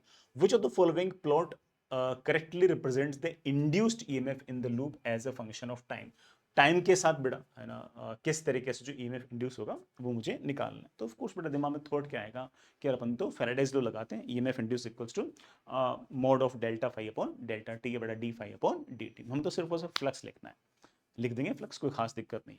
हो सकता है बेटा किसी बच्चे को सवाल इमेजिन करने में अगर इशू आ रखा है तो मैं बेटा हल करने की कोशिश करता हूँ। मैं बेटा सिर्फ और सिर्फ सवाल को इमेजिन कर रहा हूँ, सुनना बेटा, बिल्कुल आसान सा ही काम है। मेरे पास बेटा ये एक्स एक्सेस है और ये जेड एक्सेस है और इधर की तरफ वाई एक्सेस है। साफ साफ बोल रखा कि मैग्नेटिक फील्ड सिर्फ यहां पर है, इधर कोई मैग्नेटिक फील्ड नहीं है, y ग्रेटर देन 0 पर ही मैग्नेटिक फील्ड है। लेकिन मैग्नेटिक फील्ड है किस तरफ, के कैप के अलोंग, ये बड़ा के कैप है, ये एक्स एक्सिस है, बड़ा आपके पास ये y एक्सिस है। तो यहां बड़ा मैग्नेटिक लाइन ऑफ फोर्सेस आप ऐसे इमेजिन कर सकते हो, यहां कोई मैग्नेटिक फील्ड नहीं है। ये जो लूप है ये इस हिंज के अबाउट, एक्स एक्सिस के अबाउट हिंज्ड है, और ये जो लूप है कांस्टेंट एंगुलर वेलोसिटी ओमेगा से यूं रोटेट कर रहा है ऐसे, ठीक है, फिर ऐसे, फिर ऐसे एंड ऐसे, ऐसे लगातार रोटेट कर रहा है। तो ईएमएफ इंड्यूस पूछा है, मैं निकाल दूंगा, बट मेरी बात ध्यान सुनना एक बार। अभी ऑफ कोर्स बेटा कोई इसमें से फ्लक्स नहीं गुजर रहा, क्योंकि बेटा ऑफ कोर्स है ना मैग्नेटिक लाइन ऑफ फोर्सेस तो ऐसे है, इसका एरिया वेक्टर ऐसे है। अब जैसे जैसे बेटा ये यूं आएगा, ऑब्वियस बात है ना, इसका एरिया वेक्टर आएगा ऐसे, बेटा मैग्नेटिक फील्ड है ऐसे, फ्लक्स आएगा। इस टाइम पे बेटा ऑफ कोर्स सारा सारा एरिया ही बेटा है ना फ्लक्स के अंदर है। फिर उसके बाद क्या होगा बेटा, फिर उसके बाद ऑब्वियस बात है कि आपका जो लूप है बेटा वो यूं चलते चलते चलते चलते ऐसे हो जाएगा।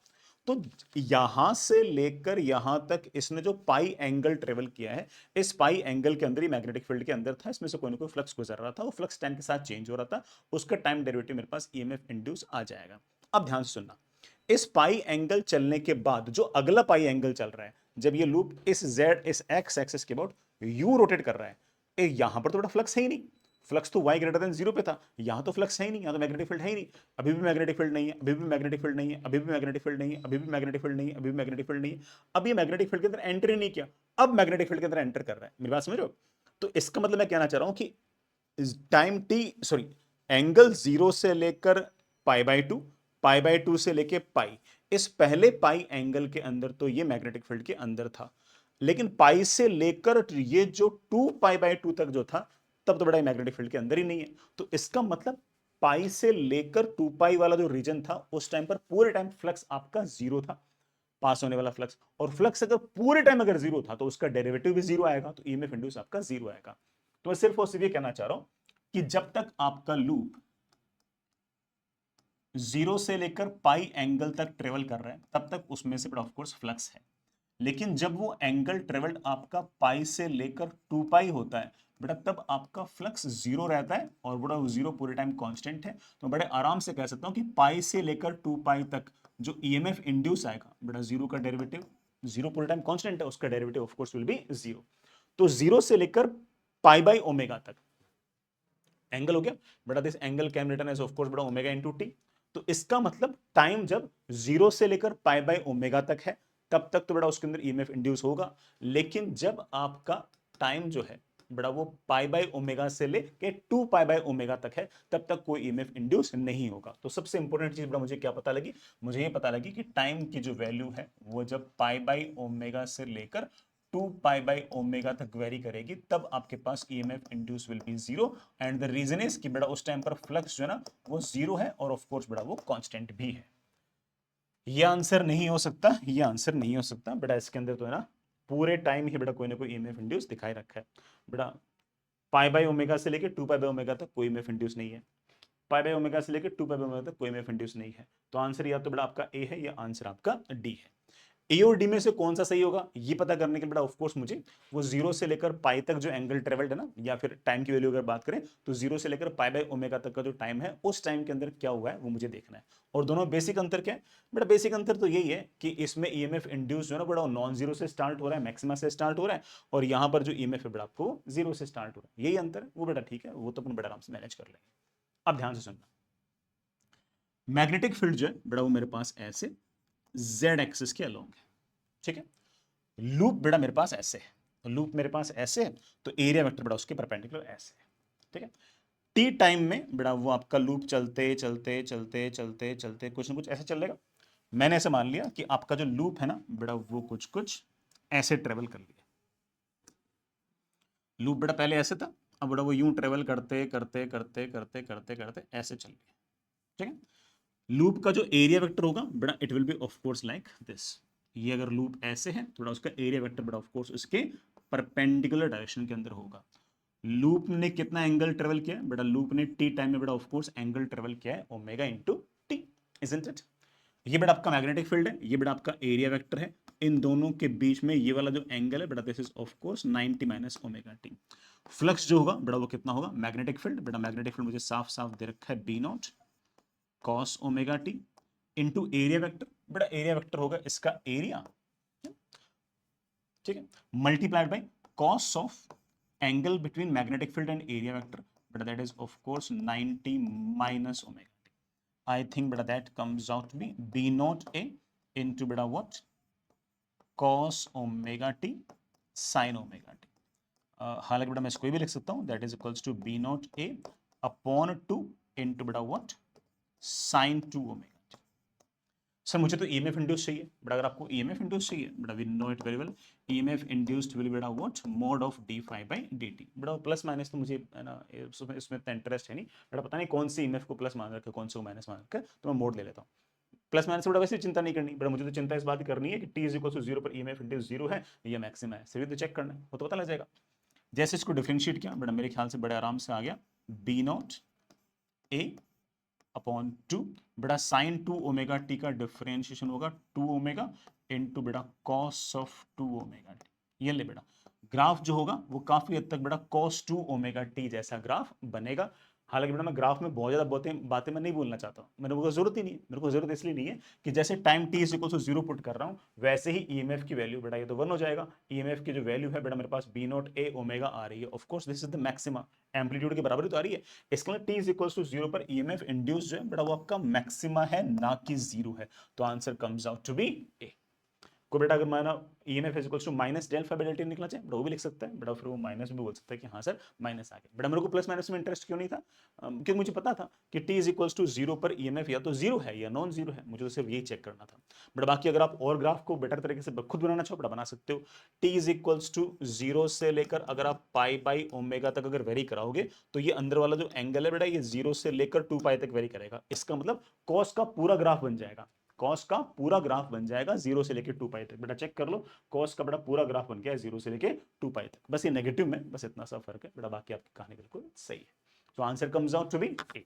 बेटा किसी को अगर बेटा मोड नहीं लगाना और माइनस लगाना चाहिए बेटा माइनस भी लगा दो, उससे कोई इतना फर्क नहीं पड़ता। ठीक है प्यारे बच्चों आगे चले, अगला सवाल अच्छा सवाल है बेटा, मेरे ख्याल से जेई एडवांस 2025 का सवाल है, थोड़ा सा टफ।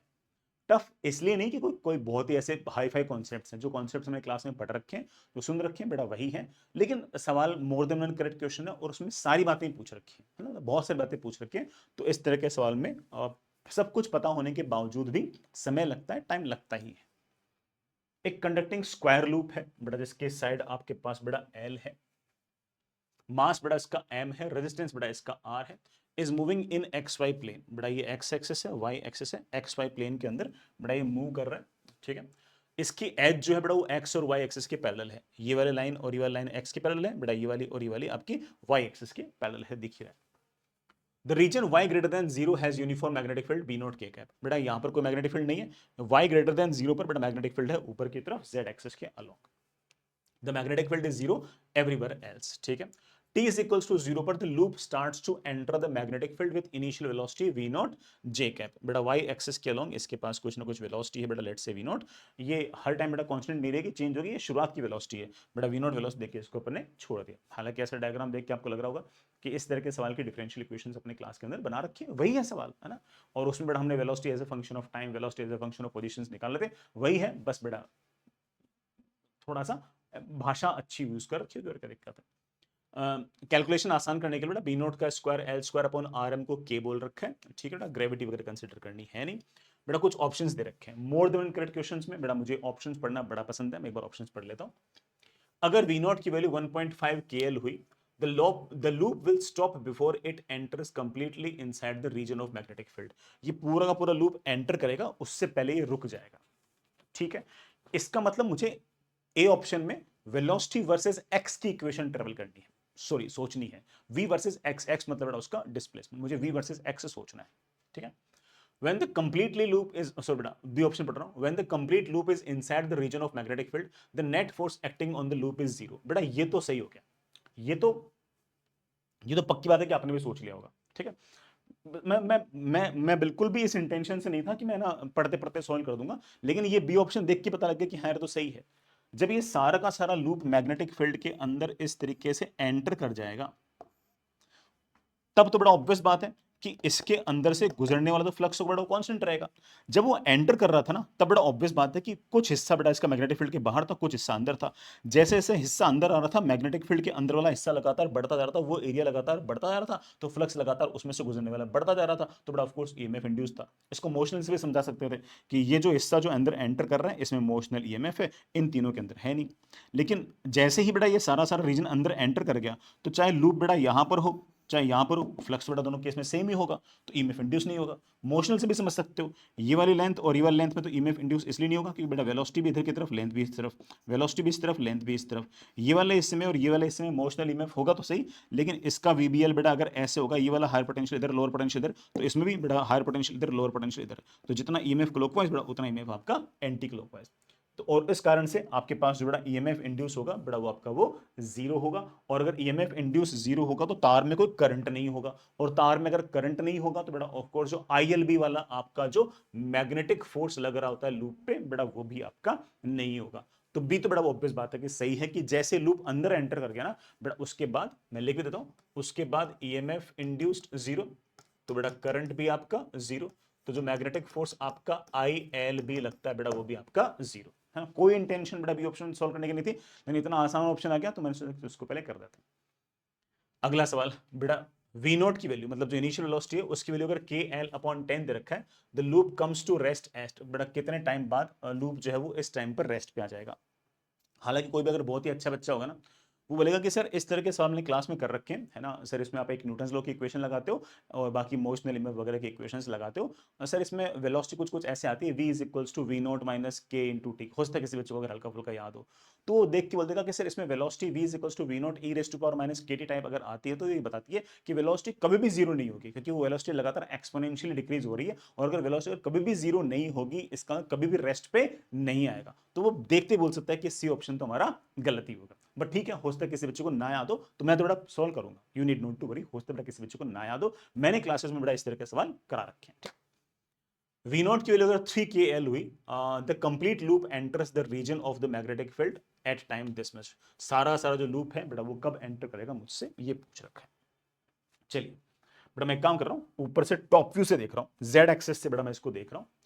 तो ये बेटा मेरे पास y इक्वल टू जीरो है बेटा, यहाँ पर y की वैल्यू ग्रेटर देन जीरो बेटा, मेरे पास यहाँ पर y लेस देन जीरो, यहाँ पर कोई मैग्नेटिक फील्ड नहीं है बेटा, यहाँ पर आपके पास ऐसे z एक्सेस के अलोंग मैग्नेटिक फील्ड है, और जो मैग्नेटिक फील्ड है बेटा उसकी वैल्यू मेरे पास इस तरह से b नोट दे रखी है, कोई दिक्कत नहीं है।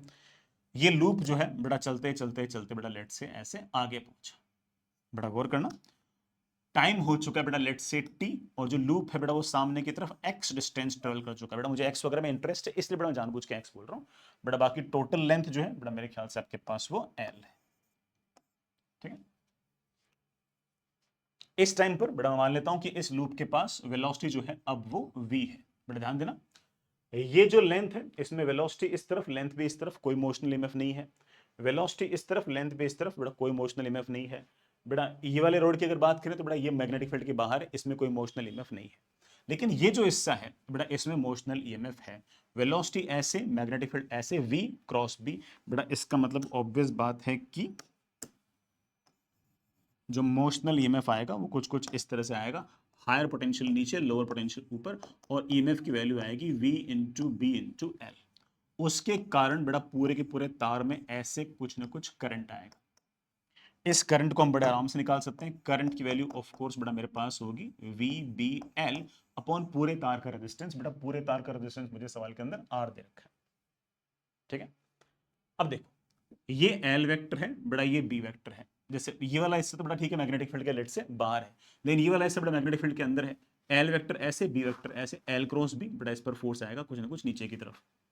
इस हिस्से में अगर देखो, या तो ये तो बड़ा मैग्नेटिक फील्ड के बाहर है, इतना सा हिस्सा मैग्नेटिक फील्ड के अंदर है, एल क्रॉस बी बड़ा फोर्स आएगा ऊपर की तरफ। समझदार बच्चा बोलेगा सर ये वाला फोर्स और ये वाला फोर्स, ऑब्वियस बात है बाइसिमेट्री मैग्नीट्यूड में सेम और डायरेक्शन में अपोजिट है, लिखने की ऐसा कोई आवश्यकता नहीं है। ये वाला रीजन बड़ा ऑफ कोर्स मैग्नेटिक फील्ड के बाहर है, इस पर कोई मैग्नेटिक फोर्स नहीं है। तो फोर्स कौन सा बचा? ये जो तार है ना, इस पर फोर्स होगा। एल वेक्टर है ऐसे, बी वेक्टर है ऐसे, एल क्रॉस बी बड़ा फोर्स आएगा पीछे की तरफ, और इस फोर्स की बेटा वैल्यू होगी आई इंटू एल इंटू बी। लो बेटा पीछे की तरफ एक ड्रैग काइंड ऑफ फोर्स आ गया जिसकी वैल्यू है आई इंटू एल इंटू बी। आई बेटा हमारे पास था ईएमएफ अपॉन रेजिस्टेंस, ईएमएफ बेटा मेरे पास था v B L upon R, बेटा एक current into L and B. This is the force, बेटा दिस इज द फोर्स। लेकिन ये फोर्स बेटा वेलोसिटी की तरफ नहीं है, बेटा वेलोसिटी के अपोजिट है। अब मैं न्यूटन लगा रहा हूं। मास इंटू एक्सेलरेशन फोर्स होता है, या बेटा m into d v by D t, या बेटा m into d v by d x, sorry बेटा एक्सेलरेशन होता है m into v into d v by d x. It should be equal to force, और force बेटा मेरे पास है minus v times B square L square upon r, sorry बेटा l capital v B square L square upon r. चलेगा बेटा इस तरह से। माइनस क्यों लगाया बेटा? माइनस मैंने इसलिए लगाया बिकॉज ये वाला जो फोर्स है बेटा ये वेलोसिटी के अपोजिट डायरेक्शन में है। तो ये जो फोर्स है ये वेलोसिटी के बढ़ने की नहीं घटने की रेट है, तो जो घटना है उसको रिप्रेजेंट करने के लिए मुझे माइनस साइन लगाना पड़ेगा। जैसे बेटा मैंने माइनस साइन लगाया, अब मुझे लग रहा है कि मैं सवाल कर लूंगा, और मुझे पता है कि मैंने सारे ऑप्शंस पढ़ रखे हैं, इसलिए मुझे पता है कि मुझे एक बार इसको सॉल्व करना पड़ेगा, क्योंकि बेटा मुझे एक सवाल में पूछ रखे कब रुकेगा, है ना। तो कब रुकेगा उसके लिए बेटा ऑफ कोर्स मुझे velocity as a function of time चाहिए। बाकी दो पार्ट के अंदर बेटा ये पूछ रखा है कि ना क्या कहते हैं सर, बाकी एक पार्ट में मुझसे पूछ रखा है कि वो अंदर एंटर करेगा नहीं करेगा, तो उसके लिए मुझे velocity as a function of x चाहिए। तो एक काम करते हैं, पहले ऑप्शन बेटा पढ़ने के लिए बेटा मुझे कंप्लीटली पूरा का पूरा एंटर हो पाएगा या नहीं हो पाएगा ये चेक करने के लिए मुझे वी वर्सेस एक्स का ग्राफ चाहिए। सो बेटा वी वर्सेस एक्स की इक्वेशन चाहिए, बेटा वी वर्सेस एक्स की इक्वेशन चाहिए, इसको सोल्व कर लो। इसको सोल्व किया बेटा, वी से वी गायब हो गया, मेरे पास आ गया m into d v is equals to minus B square L square upon R, बेटा एम को नीचे ले upon m times R into बेटा बच्चे what d x. Integrate integrate. शुरुआत में जब x की वैल्यू 0 थी तो बेटा वेलोसिटी आपके पास v नॉट थी, जब डिस्टेंस x चल लिया तो बेटा वेलोसिटी मेरे पास आ गई है v, तो बेटा v की वैल्यू मेरे पास आ गई, बड़ा आसान सा इंटीग्रेशन है, v minus v naught is equals to minus B square L square upon are m. बेटा B square L square upon R M को मैं क्या लिख सकता हूँ ना, that is equals to what minus k times of x। बेटा velocity की वैल्यू मेरे पास आ गई है v naught minus k x. ले अब पहले वाला सवाल पढ़ते हैं। पहले वाले सवाल में जो बड़ा वेलोसिटी मैंने आपको दे रखी है वो कितनी रखी है 1.5 kl। शुरुआत में आपके पास बड़ा वेलोसिटी थी वो 1.5 टाइम्स kl थी, माइनस के इंटू एक्स। मुझे पता करना है कि आपका जो पार्टिकल है वो सब आपका जो लूप है वो पूरा का पूरा अंदर एंटर हो पाएगा नहीं हो पाएगा। बेटा पूरा एंटर होने के लिए इस x की वैल्यू क्या हो जानी चाहिए? l हो जानी चाहिए। बेटा टोटल लेंथ बेटा l है, तो अगर x की वैल्यू l हो जाएगी तो बेटा चेक कर लेते हैं। तो मैंने x को l पुट कर दिया, और x को मैंने जैसे l पुट कर दिया मेरे पास वेलोसिटी आ गई। बेटा वेलोसिटी कितनी आ गई है 0.5 टाइम्स kl। इसका मतलब क्या हुआ कि अगर इनिशियल वेलोसिटी आपके पास 1.5 टाइम्स अगर kl है तो उस केस के अंदर जब सारा का सारा लूप अंदर एंटर हो जाएगा उस टाइम पर भी वेलोसिटी बच जाएगी कितनी 0.5 टाइम्स kl। ऑफ कोर्स बेटा this velocity is more then 0। इसका मतलब क्या है कि लूप पूरा का पूरा एंटर हो चुका है, उसके बाद भी उस लूप के पास कुछ ना कुछ वेलोसिटी बची है, और अगर उसके पास वेलोसिटी अगर बची है इट मींस दैट बेटा वो सारा सा लूप अंदर एंटर हो चुका है। हाँ अगर सोल्व करते करते ये वाली जो वैल्यू है ये मान लो नेगेटिव आ गई होती या जीरो आ गई होती तो आप कहते हैं कि हाँ सर नेगेटिव आ गई होती, इसका मतलब क्या कहते हैं कि बीच रास्ते में रुक के पलट के वापस आ गया होगा, है कि नहीं यार। ये फिर मान लो कि लेट से जीरो आ गई हो तो हम कहते हैं कि यार जस्ट जब एंटर किया तो वेलोसिटी जीरो हो गई है। लेकिन यहां पर तो जब मैंने x को l पुट कर दिया मतलब पूरा अंदर एंटर करा दिया तब भी इसकी वेलोसिटी जो है वो 1.5 kl से घटकर बड़ा सिर्फ और सिर्फ 0.5 kl ही हो पाई हुई। तो इसका मतलब हमारा जो ए ऑप्शन है बड़ा टोटली रॉन्ग है, क्योंकि ये तो कह रहा था कि अंदर घुसते बड़ा अंदर घुसने से पहले वो रुक जाएगा। सी ऑप्शन पढ़ते हैं। वी नॉट की वैल्यू अगर KL/10 है, the loop comes to rest at this time. Loop जो है वो किस टाइम पर रुकेगा बेटा, किस टाइम पर रुकेगा? इसका मतलब बेटा मुझे velocity as a function of time चाहिए। बेटा velocity as a function of time चाहिए तो बेटा मैं ऑब्वियस बात है कि इसको सॉल्व करूंगा। बेटा मेरे पास जाएगा टीवी अपॉन वी, बेटा वी को नीचे लिया, is equals to minus B square L square upon M r into बेटा what d t. Integrate integrate, जब टाइम जीरो था तो बेटा वेलोसिटी वी नॉट थी, किसी भी टाइम टी पर बेटा आपके पास वेलोसिटी वी है। बेटा मेरे पास आ गया log of v upon v naught is equals, बेटा इसको क्या लिख दूं, माइनस के इंटू टी। बेटा मेरे पास आ गया v is equals to v naught e raise to power minus k t. ले बेटा, इसका मतलब अगर किसी ने मुझसे वेलोसिटी वर्सेस अगर टाइम ग्राफ पूछा, बेटा वेलोसिटी वर्सेस टाइम ग्राफ अगर पूछा तो t इज इक्वल्स टू 0 पर बेटा आपके पास इनिशियल वेलोसिटी v नॉट, बेटा इनिशियल बेटा वेलोसिटी कितनी है, KL/10 है। इनिशियल वेलोसिटी बेटा आपके पास KL/10 है और लगातार बेटा वेलोसिटी घटेगी घटेगी घटेगी घटेगी घटेगी घटेगी, लेकिन जीरो कब होगी बेटा, ये e raise to power minus KT का ग्राफ बेटा क्या बोलता है कि जीरो होगी इन्फिनिटी पर। तो वेलोसिटी घटते घटते घटते घटते जीरो होगी, लेकिन जीरो कब होगी, इन्फिनिटी पे, कभी भी जीरो नहीं होगी। कहने का अर्थ ये, तो ऑफ कोर्स बेटा this C comes out to be 0। ठीक है बेटा, फिर वो बच्चा बेटा पुट करके देखना चाहिए, बेटा पुट करके देख ले, इसको 0 पुट कर ले बेटा, टाइम कितना आएगा, इनफाइनाइट आएगा। Fair enough. हालांकि इसमें किसी बच्चे को एक कंफ्यूजन आ सकता है, वो कंफ्यूजन ये आएगा बच्चे को कि सर अगर इनिशियल वेलोसिटी है ना KL से अगर छोटी है, KL से अगर छोटी है तो ये V 0 हो जाता है ना बेटा। x को अगर मैं L पुट कर दूं तो V नॉट की वैल्यू अगर KL है या KL से अगर छोटी है तो इसका मतलब पार्टिकल पहले रुक गया, इसका लूप जो है वो पूरा पूरा एंटर होने से पहले रुक गया। और आपने जो वेलोसिटी दे रखी है वो 0.5 टाइम्स KL वेलोसिटी दे रखी है, तो इसका मतलब ये वाला जो लूप है अंदर एंटर होने से पहले रुक जाएगा। सही बात है बेटा, बिल्कुल पहले रुक जाएगा, बल्कि आप निकाल भी सकते हो कि कब रुकेगा बेटा। Final velocity is equals to initial velocity minus k into x. रुक जाएगा बेटा सारा सारा लूप, तो बेटा वेलोसिटी हो जाएगी 0। इनिशियल बेटा वेलोसिटी है KL/10 minus k into x, x की बेटा value comes out to be L/10।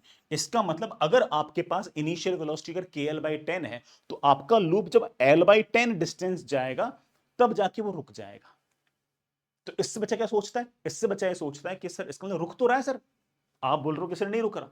बेटा मैं ये कहना चाहता हूं कि ये कुछ कुछ वैसा है जैसे, हालांकि आपके मैथमेटिक्स मेरे से बेटर है, जैसे मान लो बेटा इनफाइनाइट जीपी है और जो कॉमन रेशियो 1 से छोटा है, 1 plus half plus 1/4 plus 1/8 plus 1/16 plus add करते जाओ, इन सब में अगर ऐड करते जाओगे तो नंबर ऑफ टर्म्स तो इनफाइनाइट होंगी, लेकिन इसका सम जो होगा वो फाइनाइट होगा। इसी तरीके से जो वेलोसिटी है बेटा वो चलते चलते चलते चलते चलते चलते चलते जीरो होगी, कब होगी, इनफाइनाइट टाइम बाद जीरो होगी। लेकिन तब तक जिस जो डिस्टेंस ट्रेवल्ड होगी, जो एरिया ट्रेवल्ड होगा, सॉरी जो वेलोसिटी वर्सेस टाइम का जो एरिया अंडर द कर्व होगा, जैसे हम डिस्प्लेसमेंट बोल रहे हैं, वो आपका फाइनाइट होगा। समझो, एक्सपोनेंशियली डिक्रीजिंग ग्राफ के अंदर ये असिम्प्टोट बन जाएगा और टच तो इन्फिनिटी पे करेगा, लेकिन इसका जो एरिया अंडर द कर्व, जो एरिया अंडर द कर्व जो है बेटा वो आपके पास L/10 आएगा। हालांकि मैं मानता हूं कि बेटा एक्चुअल बच्चा जब सवाल एडवांस का जब कर रहा होता है तब इतना डेप्थ में नहीं सोचता, लेकिन किसी बच्चे दिमाग में आ सकती है वाली बात कि सर L/10 पे रुक तो रहा है, और अगर L/10 पे अगर रुक रहा है तो इसमें रुक रहा है, और सर ये वेलोसिटी इसमें अगर देखता हूं तो लग रहा है कि टाइम टेंडिंग टुवर्ड इन्फिनिटी पे रुक रहा है। हाँ बेटा टाइम टेंडिंग टुवर्ड इन्फिनिटी पर ही रुक रहा है, लेकिन इतना तय है कि वो x इक्वल्स टू L/10 वाला जो पॉइंट उसको क्रॉस नहीं करेगा। इस वेलोसिटी इतनी कम हो जाएगी, इतनी भयंकर तरीके से कम हो जाएगी कि L/10 को क्रॉस नहीं करेगा। हाँ चल वो इटर्निटी तक रहा है, भले ही नेग्लिजिबल वेलोसिटी के साथ जा रहा है लेकिन जा रहा है, लेकिन वो L/10 वाला जो जो डिस्प्लेसमेंट है लूप का उसके पार नहीं जा रहा। ठीक है, मैंने बेटा थोड़ा सा ओवर एक्सप्लेन कर दिया, चलेगा?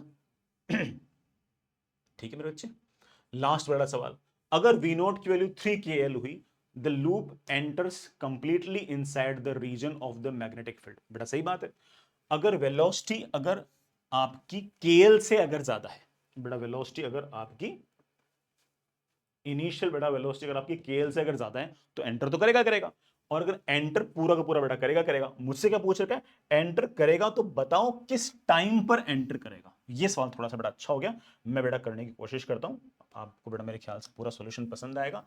बेटा मेरे पास मामला कुछ ऐसा है, ये बेटा मेरे पास लेट से मेरा लूप है, इस लूप के पास बड़ा वेलोसिटी है, इस लूप के पास बड़ा वेलोसिटी है सामने की तरफ 3 टाइम्स KL।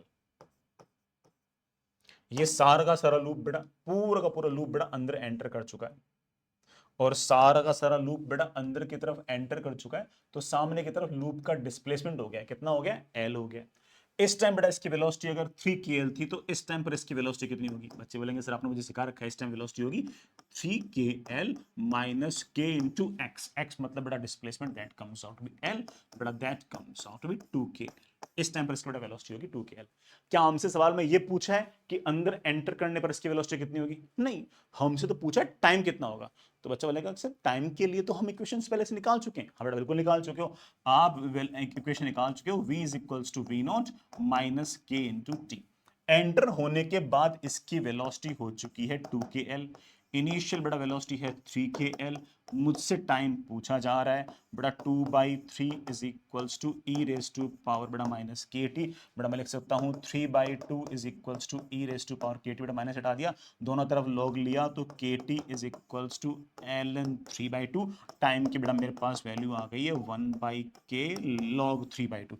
बड़ा 1/k log 3/2, 1/k log 3/2, ये बेटा आपके पास वेलोसिटी। तो इसका ना जब जब तक बेटा वो एंटर करेगा तब तक बेटा उसकी वेलोसिटी जो होगी ना वो लगातार बेटा इस कर्व से बेटा ऐसे से लगातार चेंज होगी। ध्यान, अच्छा बेटा सवाल ये खत्म हो गया। यानी एक बात बोल दूं कि जब ये सारा का सारा लूप एक बार अंदर एंटर हो चुका है ना, उसके बाद इसकी वेलोसिटी ऐसे एक्सपोनेंशियली डिक्रीज नहीं होगी।